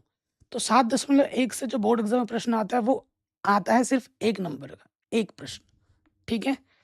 समाकलन को आगे हल करने की बहुत सारी विधियाँ हैं, जिसमें आपका आ जाता है प्रतिस्थापन द्वारा, आंशिक भिन्न द्वारा, खंड से समाकलन द्वारा, ठीक है? तो इस पर आपको प्रश्नावली मिलती रहेगी। तो यहाँ पर अगर हम आ जाते हैं, इसमें आपको कई सारे सूत्र भी मिलते हैं। तो इम्पोर्टेंट प्रश्न की अगर बात करें, ये वाला उदाहरण है, ठीक है? उदाहरण नंबर 6 वेरी इंपॉर्टेंट है। यहाँ से प्रश्न आता है 2 नंबर में, ठीक है? फिर आप आ जाइए, इस साल पूछा भी गया है, यहाँ 7.2 प्रश्नावली में आ जाओ। यहाँ से भी प्रश्न 1 या 2 नंबर का ही आता है, ज़्यादा बड़े नंबर का नहीं आएगा। 1 नंबर, 2 नंबर का आता है, ठीक है? सो अच्छे प्रश्न हैं। जब आप सीख जाओगे तो आप आराम से कर लोगे। पहला हो गया, ठीक है? पहला हो गया, चौथा हो गया, ये सारे ही ईज़ी-ईज़ी प्रश्न हैं और आसान-आसान प्रश्न हैं। 18वाँ हो गया, ठीक है? 22वाँ हो गया, 23वाँ हो गया, ये ईज़ी प्रश्न है, ठीक? ये इम्पोर्टेंट है। 37वाँ हो गया, 32वां हो गया, 29वां हो गया, ये सब 1 या 2 नंबर वाले प्रश्न हैं, एकदम हल्के-हल्के प्रश्न हैं। और ऑब्जेक्टिव देखो बच्चों, मैं बताऊँ या ना बताऊँ वो पहले से ही इम्पोर्टेंट है, 38-39, ठीक है? फिर आप आ जाएँगे उदाहरण नंबर 7, ये वेरी इम्पोर्टेंट है। ये 2 नंबर के ही आते हैं, ज़्यादा बड़े नंबर में नहीं आएँगे, ठीक? फिर आप 7.3 में आ जाओगे, 7.3 में आप सारा क्वेश्चन नंबर पहला देख सकते हैं और चौथा देख सकते हैं, पहला, चौथा, ठीक है? फिर अब यहाँ आ जाते हैं, यहाँ आपको प्रश्न संख्या 16 ये इम्पोर्टेंट है, क्वेश्चन नंबर 14 इम्पोर्टेंट है, 13 इम्पोर्टेंट है, अच्छे-अच्छे प्रश्न हैं, 22वां इम्पोर्टेंट है, ठीक है? ऑब्जेक्टिव सारे इम्पोर्टेंट हैं, ये एक-एक नंबर में आते हैं। मेन मुद्दा है शूद्र, मैं आपसे हाथ जोड़ रहा हूँ, शूद्र रट्टा मारना है आपको। देखिए, अब ये जो जो सूत्र देखिए, कुछ विशिष्ट फलनों के समाकलन, अगर ये सूत्र आपको याद होंगे, ठीक है? ये सूत्र अगर आपको याद होंगे, तो आप प्रश्न चुटकी पे बनाओगे, चुटकी में, ठीक है? क्योंकि समाकलन आपको दिखेगा इस सूत्र के रूप में, बस सूत्र में मान रख देना है, आंसर आ जाएगा, ठीक है? तो वही है, मैंने पहले ही बोला समाकलन के लिए है सूत्र, तरीका और रिवीजन, ठीक है? ये इम्पोर्टेंट है। उसके बाद ये जो क्वेश्चन है मैं बताता हूँ, ये वाला एग्ज़ाम में कई बार पूछा गया है, ठीक है? ये वाला माइनस करके आता है, ठीक है? ये वाला क्वेश्चन, ये वाला, इसका सूत्र प्रूफ करने के लिए आ जाता है। ये हो गया और एक यहाँ से आ जाता है, ठीक है? फिर आप आ जाओ, हाँ, उदाहरण नंबर 9, ये बहुत इम्पोर्टेंट, यहाँ से प्रश्न बड़े नंबर में आते हैं, 5 नंबर में। पहला, दूसरा, तीसरा, तीनों पार्ट, ठीक है? तीनों पार्ट्स कर लोगे तो उदाहरण नंबर 10 कई बार पूछा गया बड़े नंबर में, ठीक है? यूपी बोर्ड में तो 8-8 नंबर में आ रखा है, पहला भी और दूसरा भी, ठीक है? वेरी, वेरी इम्पोर्टेंट है। फिर आप आ जाइए 7.4 में, 7.4 में आ जाओगे, क्वेश्चन नंबर जो 2 नंबर में आ सकता है, 9वां, बाकी सारे जो मैं टिक कराऊँगा बड़े नंबर में आता है, ठीक है? 19वां हो गया, 16वां हो गया, ठीक है? ये हो गए। फिर आप आ जाइए 1 नंबर में, 24वां और 25वां, मैं बहुत सिलेक्टिव क्वेश्चन टिक कराता हूँ, ये नहीं कि मैं सारा पूरा बता दूँगा, नहीं, सिलेक्टिव एकदम छाँट-छाँट के। उसके बाद जब अगली प्रश्नावली में जाओगे, तो ये टेबल आपको आनी चाहिए, ये सब मैं आपको सिखाऊँगा, ठीक है? और यहाँ से 7.5 प्रश्नावली से प्रश्न बोर्ड एग्ज़ाम में आता ही आता है, वो भी बड़े नंबर में। जी हाँ, आएगा ही आएगा। उदाहरण नंबर 11 की बात करें, इस साल पूछा गया है 2 नंबर में। 2 नंबर पूछा गया उदाहरण नंबर 11, बहुत आसान है, ठीक है? फिर आप आ जाओ, उदाहरण नंबर 13 पूछा गया बड़े नंबर में, 5 नंबर में, वेरी इंपॉर्टेंट है, उदाहरण नंबर 13, ठीक है? उदाहरण नंबर 14 भी इम्पोर्टेंट है, अच्छा प्रश्न है, ठीक? फिर आप आगे बढ़ते हैं, 7.5 प्रश्नावली में आ जाओ, क्वेश्चन नंबर छठा इम्पोर्टेंट है, ठीक है? छठा इम्पोर्टेंट है, तीसरा इम्पोर्टेंट है, तीसरा लगातार पूछा जा रहा है बड़े नंबर में और सबसे आसान प्रश्न है, ये हो गया। उसके बाद आ जाओ 17 नंबर, ये इम्पोर्टेंट है, ठीक है? और 18 से मिलता-जुलता प्रश्न मैं बता ही चुका हूँ, 22वां भी इम्पोर्टेंट है, ठीक है? 7.5 से प्रश्न आते ही है, खंड-सा समाकलन, यहाँ से प्रश्न आता है लेकिन 1 नंबर में, उदाहरण नंबर 17, 1 नंबर में इम्पोर्टेंट, ठीक है? 1 नंबर में पूछा जाता है, उसके बाद आप आ जाओ ये सारे प्रश्न पूछे गए हैं बोर्ड एग्ज़ाम में, लेकिन 1-1 नंबर में। उदाहरण नंबर 18 1 नंबर पूछा जाता है, 19 पूछा गया 1-1 नंबर में, छोटे-छोटे क्वेश्चन हैं। उदाहरण नंबर 20 ये 1 नंबर या 2 नंबर में आता है, आता ज़रूर है, आएगा ज़रूर यहाँ से, ठीक है? उदाहरण नंबर 22, 21 भी 1 नंबर में। देखो समाकलन जब आप पढ़ोगे, कई बच्चों, आपके सीनियर, आपके दोस्त आपको डरा के रखते हैं, समाकलन टफ है। समाकलन बहुत आसान है भाई, जब पढ़ोगे ना तो आसान लगेगा। उसके बाद ये जो प्रमेय है, इस प्रमेय पर प्रश्न 1 नंबर का आता है, लेकिन पिछले साल और इस साल बोर्ड एग्ज़ाम में 8-8 नंबर में भी पूछे गए हैं, बड़े नंबर में पूछा गया है। जैसे ये जो क्वेश्चन है, उदाहरण नंबर 22, वेरी, वेरी इंपॉर्टेंट है, ठीक है? वेरी इंपॉर्टेंट, तगड़ा क्वेश्चन है और है एकदम हलवा। 7.6 में आ जाओ, 7.6 में आ जाओ, इसमें कोई सा भी क्वेश्चन, क्वेश्चन नंबर 13वां देख लो, ठीक है?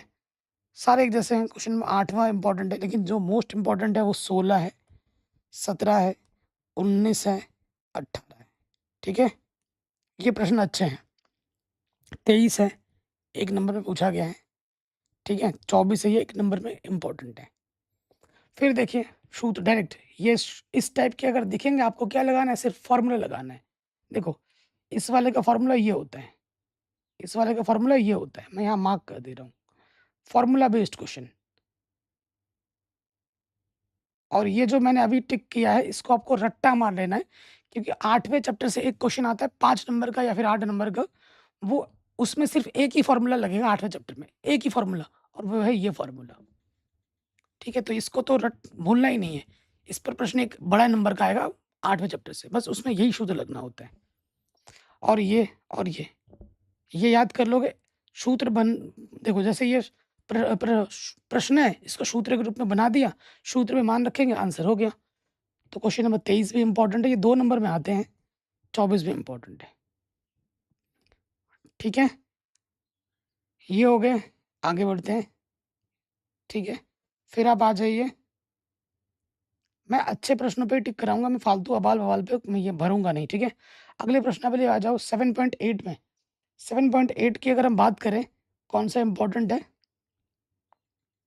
क्वेश्चन नंबर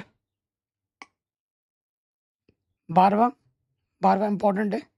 ठीक है, क्वेश्चन नंबर 12वां इंपॉर्टेंट है। उसके बाद आ जाओ क्वेश्चन नंबर 18वां इंपॉर्टेंट है, 20वां इंपॉर्टेंट। ये एक एक दो दो नंबर में ही आते हैं क्योंकि आसान है।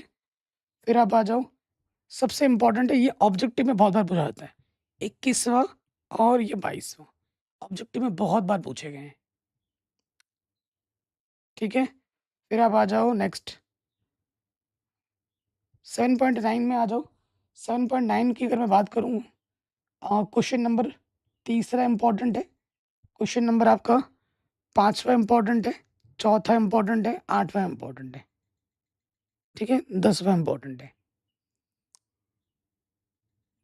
फिर प्रगुण, हाँ अब यहाँ से बड़े बड़े नंबर के आते हैं। ठीक है, यहाँ से बड़े बड़े नंबर का आते हैं, तो सबसे इंपॉर्टेंट उदाहरण नंबर 28, ये बड़े नंबर में आते हैं। ठीक है, यहाँ से क्वेश्चन है जो तगड़े तगड़े हैं, ये बड़े नंबर में आता है, बार बार पूछा गया है, very very very very important. उदाहरण नंबर 30 ना जाने कितनी बार पूछा गया, इस साल भी आ रखा है बोर्ड एग्जाम में। ठीक है, तो आप देख पा रहे हैं कि उदाहरण के प्रश्न प्रश्नावली से ज़्यादा इंपॉर्टेंट है और बोर्ड एग्जाम में बार बार आते हैं। उदाहरण नंबर 32 वेरी वेरी इंपॉर्टेंट है, बड़े नंबर में आता है।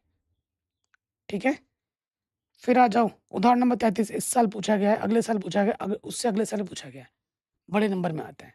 ठीक है, उदाहरण नंबर 34, इस साल भी आया है, अगले साल भी आया है, पिछले साल भी आया है, हर साल आ रखा है, वेरी वेरी इंपॉर्टेंट। 0 से पाई/2 log sin x, 0 से पाई/2 log cos x, एग्जाम में बार बार आता है, इस साल भी आया था, तो ये बहुत इंपॉर्टेंट है। 7.10 प्रश्नावली में आ जाओगे तो पहला, दूसरा, तीसरा, चौथा सब एक जैसे हैं।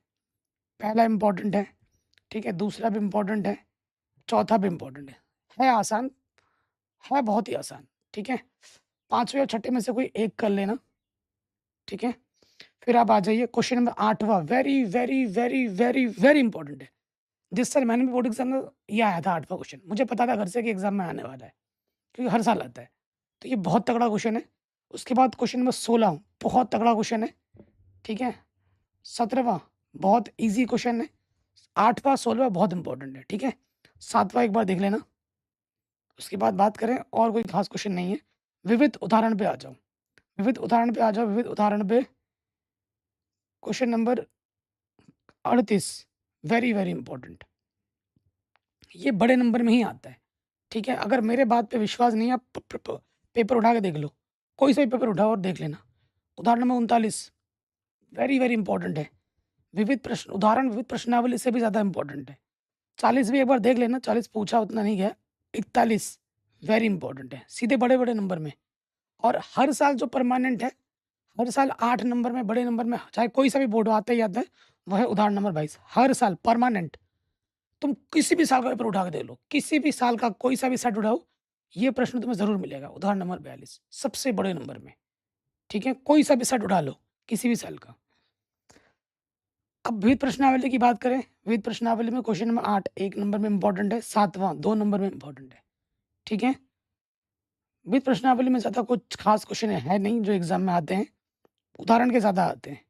ठीक है, हाँ, क्वेश्चन नंबर 30 वेरी इंपॉर्टेंट है। ठीक है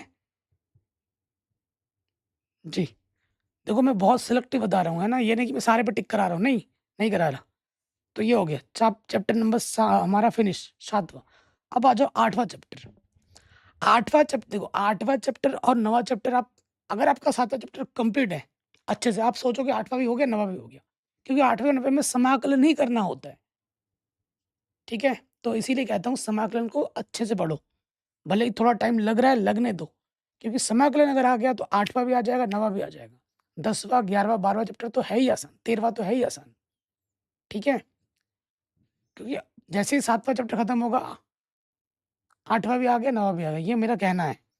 तो अगर इम्पोर्टेंट की बात करें, पहला क्वेश्चन 5 नंबर में पूछा गया है। उदाहरण नंबर 1 5 नंबर में। ठीक है? और इसमें एक ही सूत्र लगना है, बार-बार मैं बोल रहा हूँ, मैंने बताया था ना कि सारे प्रश्न एक सूत्र से होंगे नहीं एनसीईआरटी में। ठीक है? उदाहरण नंबर 2 सारा प्रश्न एक ही समाकलन वाले सूत्र से होगा। उदाहरण नंबर 2 हो गया, प्रश्नावली 8.1 में आ जाओ। आप पहले या दूसरे में से कोई सा भी एक कर लो। एक जैसा ही है, बस अंक बदलें। ठीक है? पहले या दूसरे में से कोई सा भी कर लो। विविध उदाहरण पे आ जाते हैं, क्योंकि इसमें एक ही प्रश्नावली है। तो उदाहरण नंबर 3 भी इम्पोर्टेंट है, क्योंकि छोटी-सी प्रश्नावली है, एक प्रश्न ही आएगा बड़े नंबर में। उदाहरण नंबर 3, उसके बाद आप आ जाओगे ये क्वेश्चन उदाहरण नंबर 4, वेरी, वेरी इंपॉर्टेंट है। सिर्फ ये ग्राफ का आइडिया होना चाहिए, प्रश्न बड़ा आसान है।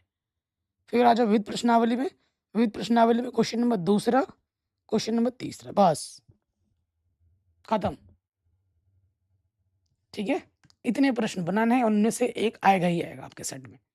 अब आ जाओ चैप्टर नंबर 9। चैप्टर नंबर 9 समाकलन ही है। ठीक है? इसमें कोटि और घात निकालने के लिए हर साल एक प्रश्न आता है। समघातीय अवकल समीकरण पे प्रश्न आता है, रैखिक अवकल समीकरण पे प्रश्न आता है। हर साल आता है बड़े-बड़े नंबर में। विशिष्ट हल निकालो, व्यापक हल निकालो, और इसमें से 1 नहीं, 2 नहीं, 3, 4 क्वेश्चन आएँगे इसी चैप्टर से। चैप्टर नंबर 9 हाई स्कोरिंग है। ठीक है? तो आ जाते हैं, और कोटि और घात निकालने के जो प्रश्न हैं, प्रश्नावली 9.1 में उतने इम्पोर्टेंट नहीं है। एनसीईआरटी के बाहर के प्रश्न एग्ज़ाम में ज़्यादा आते हैं। ठीक है? कोटि और घात निकालने वाले। फिर भी अगर मैं बात करूँ, कुछ अच्छे प्रश्न बताऊँ, तो पहला अच्छा प्रश्न हो गया कोटि घात निकालने के लिए। ठीक है? 11वां हो गया कोटि और घात निकालने के लिए।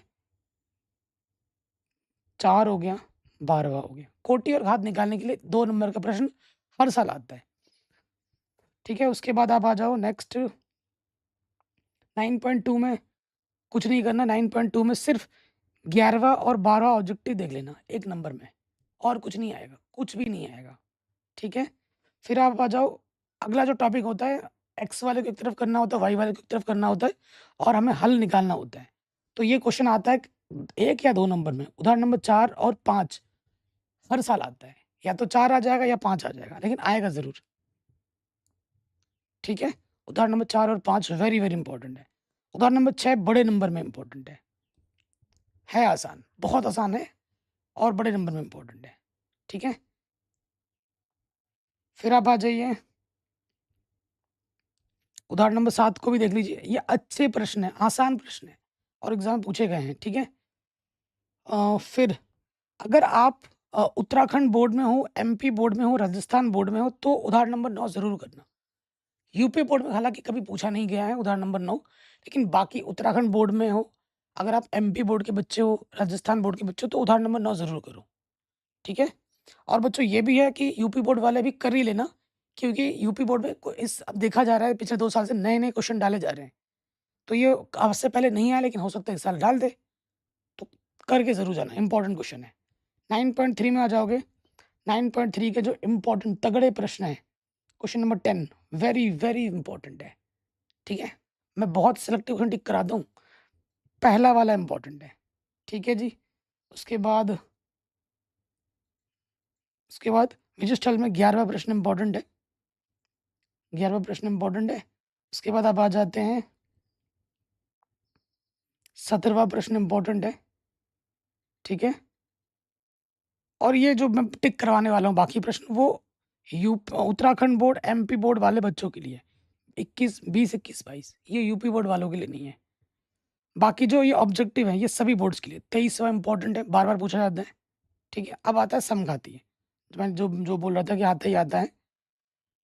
ठीक है? जैसे ये वाला प्रश्न है, उदाहरण नंबर 10, आपको दर्शाना है कि ये समघातीय, और उसके बाद उसको हल करना है। सीधे बड़े नंबर में आता है। बहुत इंपॉर्टेंट क्वेश्चन है, ठीक है? उसके बाद आप आ जाओ नेक्स्ट।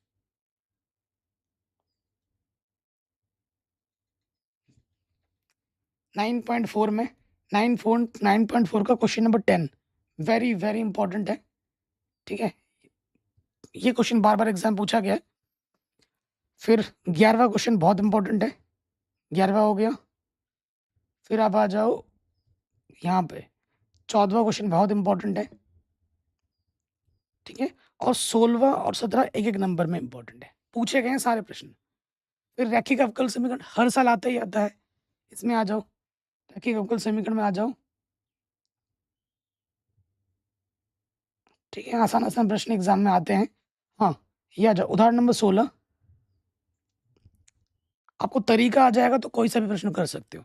उदाहरण number 17 very, very, very, very, very important, आसान है, ठीक है? ये वेरी इंपॉर्टेंट है। उसके बाद आप आ जाओ 9.5 में, 9.5 में आप आ जाते हैं क्वेश्चन नंबर 5वां, क्वेश्चन नंबर 4था, अच्छे प्रश्न है। फिर आप आ जाओगे क्वेश्चन नंबर 14 वेरी इंपॉर्टेंट है, ठीक है? क्वेश्चन नंबर 14 हो गया, बस। फिर विविध उदाहरण में आ जाओ, विविध उदाहरण में कुछ शानदार प्रश्न मिलेंगे। उदाहरण नंबर 19 कई बार पूछा गया है, ठीक है? आसान है। उसके बाद आप आ जाओ उदाहरण नंबर उदाहरण नंबर जो 21 है, ये भी पूछा जाता है, लेकिन एक उदाहरण अभी आएगा जो एग्ज़ाम में हर साल आता है। उदाहरण 20 भी अच्छा प्रश्न है, लेकिन एक उदाहरण अभी आएगा जो कि हर साल आता है, हर बार आता है, वो है उदाहरण नंबर 22। ये बहुत ही तगड़ा क्वेश्चन है। आप कोई सा भी साल उठाओ, किसी कोई भी पेपर उठाओ, ये प्रश्न आपको ज़रूर मिलेगा। इस साल भी आया था। हर साल परमानेंट है, परमानेंट वाला क्वेश्चन है उदाहरण नंबर 22, हर साल आता है, ठीक है? 9 पर हम बात करें विविध प्रश्नावली का पहला प्रश्न कोटि और घात बताना है। दूसरा, तीसरा, चौथा चौथा एक बार देख लेना। अभी जो इम्पोर्टेंट क्वेश्चन आने वाला है वो मैं बताने वाला हूँ। वो है आपका क्वेश्चन नंबर 11वां, मोस्ट इम्पोर्टेंट है। 13वां और 14 एक-एक नंबर में, बस। तो ये नवा चैप्टर भी आपका खत्म हो जाएगा। तो जो नवा चैप्टर में जो इम्पोर्टेंट टॉपिक्स है बच्चों, कोटि और घात निकालने के लिए प्रश्न आएगा। वेरिएबल सेपरेबल, एक्स वाला एक तरफ करना होगा, वाई वाला एक तरफ करना होगा, उस पे आधारित प्रश्न आएगा, 1 या फिर 2 नंबर का। फिर समघातीय अवकल समीकरण पर आधारित प्रश्न आएगा, ठीक है? या तो व्यापक हल पूछेगा या विशिष्ट हल पूछेगा। उसके बाद रैखिक अवकल समीकरण में प्रश्न आएगा, व्यापक या विशिष्ट हल। तो ये 4 टॉपिक परमानेंट है, आने ही आने हैं, निश्चित है, आएगा ही आएगा, ठीक है? तो अब आ जाओ 10वें चैप्टर में। 10वें चैप्टर में एनसीईआरटी के साथ आपको देखो, जब जैसे चैप्टर नंबर 7 है, 8 है, 9 है, अगर आप सिर्फ एनसीईआरटी पढ़ोगे तो चल जाएगा, काम बन जाएगा, पूरा एनसीईआरटी से ही आता है। 10वें चैप्टर में एनसीईआरटी के साथ-साथ कुछ आपको एक्स्ट्रा भी करना पड़ेगा, क्वेश्चन बैंक। और वैसे तो आपको पता ही है, मैंने चैप्टर वाइज़ इंपॉर्टेंट क्वेश्चंस करा ही रखे हैं। तो 13 दिन 13 सीरीज़ है, वो तो आप देख ही रहे होंगे, वो सब मैं डाल दूँगा। नई सीरीज़ भी आने वाली है बहुत जल्द, एप्लीकेशन पे टेंशन मत लो। तो इसके लिए आपको इस वाले चैप्टर में स्पेशली एनसीईआरटी के साथ-साथ प्लस क्वेश्चन बैंक भी आपको करना पड़ेगा, जो आपको 13 दिन 13 सीरीज़ में आपको मिल जाएगा फ्री में। तो सदिश बीजगणित की बात करें, ये सदिश बीजगणित कुछ नया नहीं है, आपने फिजिक्स में भी पढ़ा है कक्षा 11 में, ठीक है? तो यहाँ आ जाते हैं। सदिश के प्रकार, सदिश राशि क्या होती है, अदिश राशि क्या होती है, तो ये आपको पता ही है। 10.1 से कभी भी कोई प्रश्न वैसे पूछा गया नहीं है, फिर भी एक बार के लिए मैं क्वेश्चन मुझे टिक करवाना है, तो ये वाला टिक कर लीजिए, चौथा और 5वां ऑब्जेक्टिव में। ये 1 नंबर में आ सकता है। सदिशों का योगफल घटाना-घटाना, है ना? इस पर प्रश्न ना के बराबर आते हैं। जैसे ये सारे प्रश्न 1 नंबर में आते हैं, ठीक है ना? उदाहरण नंबर 6 1 नंबर में। एक इतना आसान-आसान प्रश्न है, ये चैप्टर इतना आसान है, क्लास 5 के बच्चे को उठा के लाऊँगा ना, 5वीं 6ठी में जो पढ़ता है, वो भी कर देगा। तो बहुत आसान चैप्टर है। उदाहरण नंबर 6 ईज़ी क्वेश्चन है, 7 है, ठीक है? 8 है, ये बहुत आसान-आसान प्रश्न है। ये 1 या 2 नंबर में ही आएँगे, ठीक है? उदाहरण नंबर 9 हर साल आता है, हर साल आता है। दिक् अनुपात बताइए, फिर इसके साथ है दिक् कोसाइन। उदाहरण नंबर 9 बहुत इम्पोर्टेंट है, आएगा ही आएगा, ठीक है? फिर उदाहरण नंबर 10 भी बहुत इम्पोर्टेंट है, ठीक? फिर आप आ जाओ खंडसार सूत्र पे, ठीक है? उदाहरण नंबर 12 अच्छा प्रश्न है, बड़े नंबर में भी आ जाता है कभी-कभी। 2 नंबर या 5 में। 10.2 प्रश्नावली में आ जाओ, ठीक है? ये लॉजिकल प्रश्न है, जैसे दूसरा है, तीसरा है, ये लॉजिकल प्रश्न है। आप अगर आप चैप्टर पढ़ोगे तो ये कर दोगे आप आराम से। चौथा प्रश्न ये आसान है, एक ठीक है जी? फिर जो मैं बता चुका हूँ, टिक करा चुका हूँ, वो नहीं बता रहा हूँ। 11वां प्रश्न ये आसान है, इम्पोर्टेंट है। वैसे प्रश्नावली तो बहुत आसान है। क्वेश्चन नंबर 15 बहुत इम्पोर्टेंट है और 18, 19 ऑब्जेक्टिव में, ठीक है? फिर आप आ जाओ, आप यहाँ देखो कुछ इम्पोर्टेंट नोट्स लिखे पड़े हैं। इस पर भी ऑब्जेक्टिव में प्रश्न आ जाता है, ठीक है? इस पर भी ऑब्जेक्टिव में प्रश्न आ जाता है। ये नोट्स आपको पूरा याद होना चाहिए, ठीक है? इस पर आधारित प्रश्न आएंगे। ए डॉट बी कैसे निकालते हैं, क्रॉस बी कैसे निकालते हैं। जैसे ये क्वेश्चन बहुत इंपॉर्टेंट है, 1 या 2 नंबर में आते ही है। 2 सदिश के बीच का कोण ज्ञात कीजिए, ठीक है? ये क्वेश्चन इंपॉर्टेंट है। 13वां इंपॉर्टेंट है। 1-1 नंबर 2-2 नंबर में आते हैं। उदाहरण नंबर 13, 14 इंपॉर्टेंट है।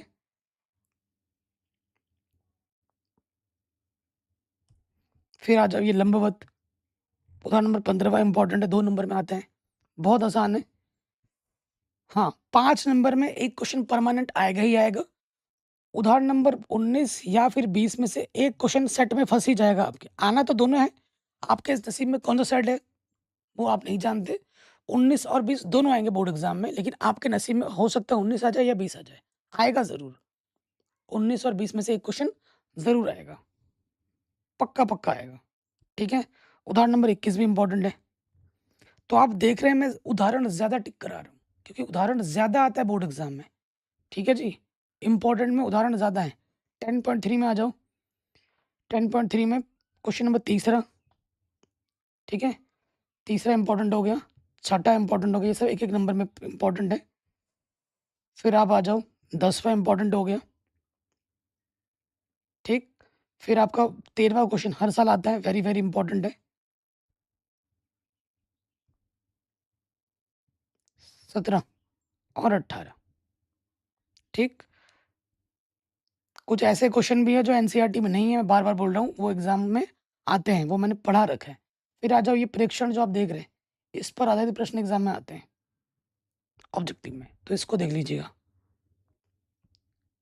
जब मैं पढ़ाऊँगा तो सारे बेसिक्स क्लियर कराऊँगा, उसमें टेंशन वाली कोई बात नहीं है, ठीक?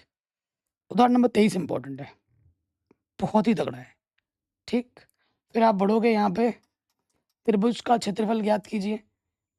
उदाहरण नंबर 24 और 25 बहुत ही इंपॉर्टेंट है, ठीक है? कभी ये बड़े नंबर में ही आता है, दोनों में त्रिभुज का क्षेत्रफल बोला है, ठीक है? तो ध्यान दीजिएगा, 24 और 25 तगड़ा क्वेश्चन है। फिर आप आ जाओ क्वेश्चन नंबर दूसरा, 10.4 में क्वेश्चन नंबर दूसरा, तीसरा बहुत इंपॉर्टेंट है, ठीक?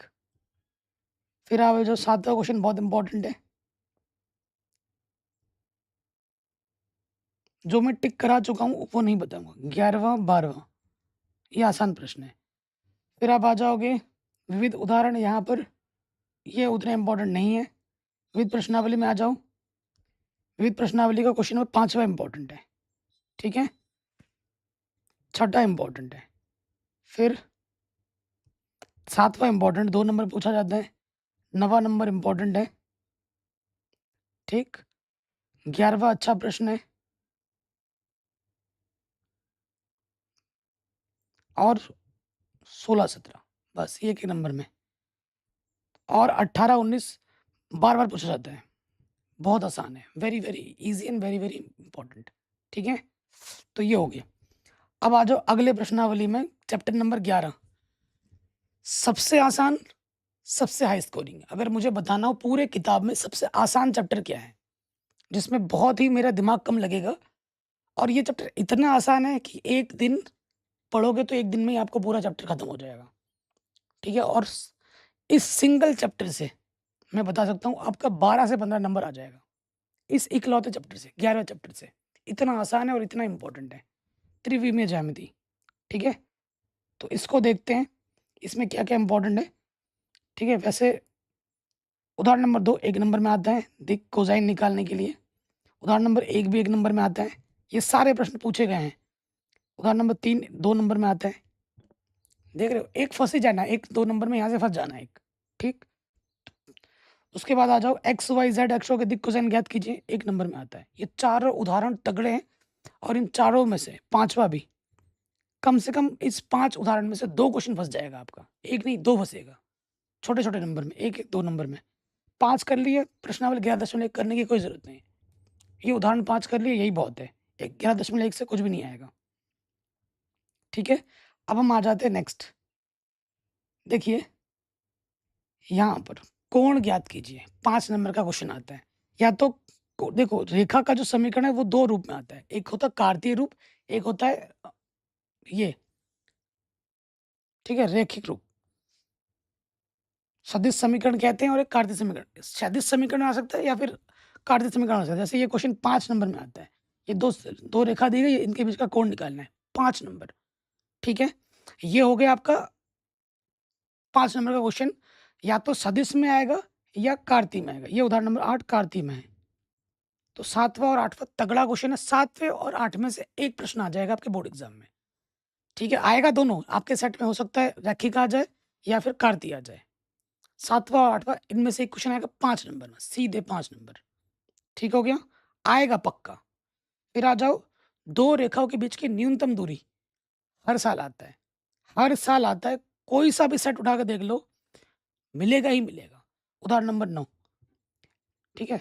उदाहरण नंबर 9, लेकिन ये हमारा सदिश समीकरण, ये 2 टाइप के प्रश्न होते हैं। ये B1 है, ये B2 है, अलग-अलग है, ठीक है? सूत्र याद होना चाहिए। ये सब मैंने पढ़ा रखा है, ये सूत्र होता है, इसमें मान रखना होता है, ठीक है? ये हो गया एक टाइप, ये हो गया दूसरा टाइप। दूसरा टाइप देखो, इसमें आपको क्या मिलेगा कि B1 और B2 दोनों के दोनों समान हैं। तो जब B1 B2 दोनों के दोनों समान होते हैं, उसे हम क्या कहते हैं? समांतर का केस कहते हैं। तो उसके लिए अलग सूत्र है, ठीक है? 9वां और 10वां तगड़ा क्वेश्चन है। एक ऐसा क्वेश्चन भी है जो आपके एनसीईआरटी में नहीं है लेकिन एग्ज़ाम में आता है। वो मैंने इंपॉर्टेंट क्वेश्चंस बना रखे हैं ना, 13 दिन 13 चीज़, उसमें आपको मिल जाएगा। एनसीईआरटी में नहीं लेकिन एग्ज़ाम में आता है, ठीक है? अब आ जाते हैं 11वें में, ठीक है? तगड़े-तगड़े प्रश्न पे टिक कराएँगे, फालतू क्वेश्चन पे नहीं कराएँगे, ठीक? पहला तगड़ा क्वेश्चन आपका आ जाता है क्वेश्चन नंबर 4, हर साल आता है 2 नंबर में, हर साल आता है। फिर आप आ जाइए 5वां, 6वां, 7वां, यहाँ से 4, 5, 6, 7 में से एक क्वेश्चन हो सकता है 2 या 5 नंबर में आ जाए। 2 नंबर में तो आएगा ही आएगा। कोण का क्वेश्चन मैंने टिक करा दिया पहले, 8वां भी बता दिया था, 9वां भी बता दिया था, इससे संबंधित। क्वेश्चन नंबर 10वां, कभी 2 नंबर में तो कभी 5 नंबर में आता है, ठीक है? क्वेश्चन नंबर 11 1 नंबर में इम्पोर्टेंट है, 1 नंबर में। 12वां मैं बता चुका हूँ, 13 बहुत इम्पोर्टेंट है। अभी तो जो मैंने इम्पोर्टेंट टिक कराया था वो सदिश समीकरण में था, 13 कार्तीय समीकरण में इकलौता प्रश्न है कार्तीय समीकरण का, और यही आता है बोर्ड एग्जाम में, तो यही प्रश्न ही आता है कार्तीय का। मैंने आज तक ऐसा कोई पेपर में कोई क्वेश्चन नहीं देखा है जो इससे बाहर का आया हो। कार्तीय आएगा तो यही आता है, ठीक हो गया? ये हो गया। उसके बाद आ जाओ विविध प्रश्नावली, ठीक है? तो विविध प्रश्नावली का जो क्वेश्चन है, हालाँकि इतने से काम चल जाता है लेकिन एक्स्ट्रा प्रिकॉशन के लिए जो क्वेश्चन में टिक करा है वहीं से आता है ज़्यादातर। लेकिन देखा गया है इस साल 1-2 सेट में यहाँ से क्वेश्चन आया था, ठीक है? यहाँ से क्वेश्चन आया था, तो मैं आप 5वां क्वेश्चन ज़रूर करें और तीसरा क्वेश्चन आप ज़रूर करें, एक्स्ट्रा प्रिकॉशन के लिए, जो कि मैं कराता हूँ, करा रखा है और कराऊँगा भी आने वाले टाइम में, ठीक है जी? ये एक्स्ट्रा प्रिकॉशन की बात हो गई। चैप्टर नंबर 12 कहाँ है भाई? चैप्टर नंबर 12 छूट गया क्या? चलो मैं चैप्टर नंबर 12 की बात करता हूँ। चैप्टर नंबर 12 में एक ही प्रश्नावली है, 12.1। तो 12.1 की प्रश्नावली के प्रश्न आप करो ना करो, मैं बता दे रहा हूँ। आखिर के 4 क्वेश्चन, प्रश्नावली के आखिर के 4 क्वेश्चन और जितने उदाहरण हैं, प्रश्नावली एक बार मत करो। मैं बोल रहा हूँ प्रश्नावली मत करो। लेकिन जितने भी उदाहरण हैं 12वें चैप्टर के, वो ज़्यादा इम्पोर्टेंट है। उदाहरण बार-बार, बार-बार, बार-बार पूछा गया है। प्रश्नावली तुम मत करना, लेकिन उदाहरण आखिरी के 4 जो उदाहरण हैं, आखिरी के 4, पहला वाला मत करना, ठीक है? दूसरा से जो आई थिंक 5 या 6 उदाहरण होंगे, आखिरी के 4 उदाहरण ज़रूर करना। सिर्फ़ 12वें चैप्टर में से 4 प्रश्न कर लो, उन्हीं में से एग्ज़ाम में आएगा। तुम एक बार प्रश्नावली मत करो, लेकिन ये 4 उदाहरण ज़रूर करो, ठीक है? सीक्रेट टिप्स बता रहा हूँ, आपको इतने सारे क्वेश्चन करने की ज़रूरत नहीं है, ठीक है? आप 4 क्वेश्चन कर लो, लास्ट के 4 उदाहरण कर लो, उन्हीं में से ही आएगा। आप कोई सा भी पेपर उठा लो, कोई सा भी सेट उठा लो, 4 उदाहरण में से एक फँस जाएगा। 4 उदाहरण में से यहाँ रखा है, तो ये अंदर की बात है, ठीक है? प्रश्नावली के प्रश्न करो ना करो, ये 4 उदाहरण ज़रूर करना। अब आ जाओ 13वें चैप्टर में, आखिरी चैप्टर है आपका 13वां, हाई स्कोरिंग चैप्टर है।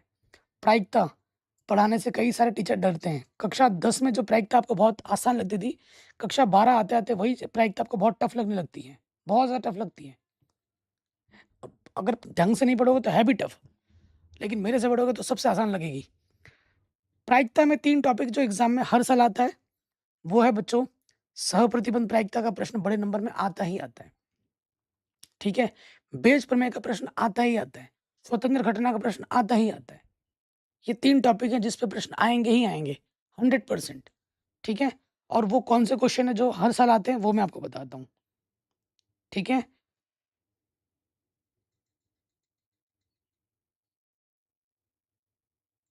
हाँ, उदाहरण नंबर 1, हो सकता है ऐसा उदाहरण आपका ऑब्जेक्टिव में आ जाए या सब्जेक्टिव में आ जाए, ये इम्पोर्टेंट है। उदाहरण नंबर 1 इम्पोर्टेंट है, उदाहरण नंबर 2 भी इम्पोर्टेंट है। उदाहरण नंबर 2, 2 नंबर में या फिर 5 नंबर में पूछा गया है, कई बार पूछा गया है, ठीक है? फिर उदाहरण नंबर 3 भी इम्पोर्टेंट है, ये 5 नंबर में पूछा गया है, ठीक है? ये सप्रतिबंध प्रायिकता का प्रश्न है। उदाहरण नंबर 4 भी इम्पोर्टेंट है, ये कई बार पूछा गया है बड़े नंबर में, कभी 5 तो कभी 8, वेरी, वेरी इम्पोर्टेंट है, ठीक है? फिर आप आ जाइए, उदाहरण नंबर 6 वेरी, वेरी इम्पोर्टेंट है, कई बार पूछा गया, इस साल भी बोर्ड एग्ज़ाम में आया था, उदाहरण नंबर 6। तो उदाहरण ज़्यादा इम्पोर्टेंट है, बार-बार चिल्ला रहा हूँ, उदाहरण ज़्यादा इम्पोर्टेंट है। प्रश्नावली 13.1 में आ जाओगे, 13.1 में क्वेश्चन नंबर चौथा वेरी इम्पोर्टेंट है। क्वेश्चन नंबर तीसरा एक बार देख लेना, ये प्रैक्टिस के लिए है। चौथा वेरी इंपॉर्टेंट है। फिर आप आ जाओ, ये सब कुछ भी अच्छा नहीं है। 13वां क्वेश्चन बहुत इंपॉर्टेंट है। 13 क्वेश्चन, ठीक है? फिर आप आ जाओ 14वां क्वेश्चन, ठीक है? और ये ऑब्जेक्टिव में 16-17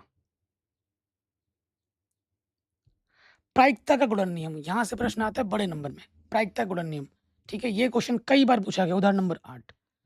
तो आप देख रहे हैं उदाहरण से ज़्यादा प्रश्न आते हैं।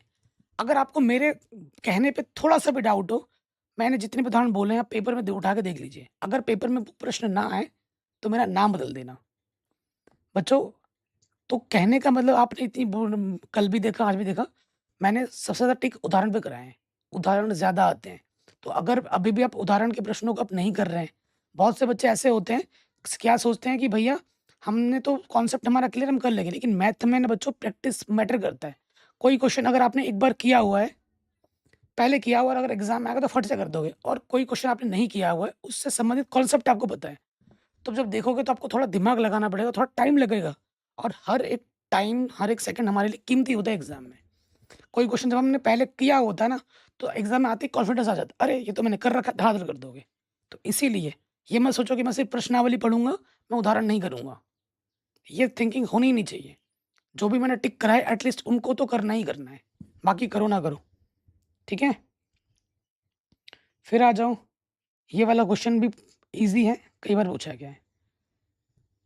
है बड़ा आसान, ये मत सोचो कि बहुत टफ है, बहुत आसान है। प्रायिकता का गुणन नियम बहुत आसान है। स्वतंत्र घटना का प्रश्न एग्ज़ाम में आता है 2 नंबर में। इस पे बात करते हैं। स्वतंत्र घटना, ये क्वेश्चन है। क्वेश्चन नंबर आसान है, इसको हटाओ, यहाँ पे आ जाते हैं। उदाहरण नंबर 13, ये इस साल पहली बार पूछा गया है। प्रूफ थ्योरम टाइप का है। ये एग्ज़ाम में बहुत इंपॉर्टेंट है। उदाहरण नंबर 14 भी इंपॉर्टेंट है। ये 2 थ्योरम का प्रूफ अच्छे से कर लेना, ठीक है? सप्रतिबंध प्रायिकता में पहला क्वेश्चन बहुत इंपॉर्टेंट है। फिर आप आ जाओ, पहला इंपॉर्टेंट है। चौथा इंपॉर्टेंट है, बहुत ज़्यादा इंपॉर्टेंट चौथा, कई बार पूछा गया है। 7वां इंपॉर्टेंट है, कई बार पूछा गया है। 12वां इंपॉर्टेंट है, कई बार पूछा गया है। 14वां 14वां प्रश्न इंपॉर्टेंट है। UP board, MP board, Rajasthan board, Uttarakhand board वालों के लिए। और ये 16वां क्वेश्चन बहुत इंपॉर्टेंट है, ठीक है? तगड़े क्वेश्चन है। बाकी 18 और 17 और 18 तो आसान ही एक-एक नंबर वाले प्रश्न हैं। फिर बेज प्रमेय का प्रश्न बड़े नंबर में आता है, सबसे बड़े नंबर में बेज प्रमेय आता ही आता है, ठीक है? तो बेज प्रमेय में आ जाते हैं। बेज प्रमेय का उदाहरण नंबर 16 कई बार पूछा गया है और 16 बहुत रिपीट करता है, यूपी बोर्ड में तो बहुत रिपीट करता है, ठीक है? उदाहरण नंबर 17, ठीक है?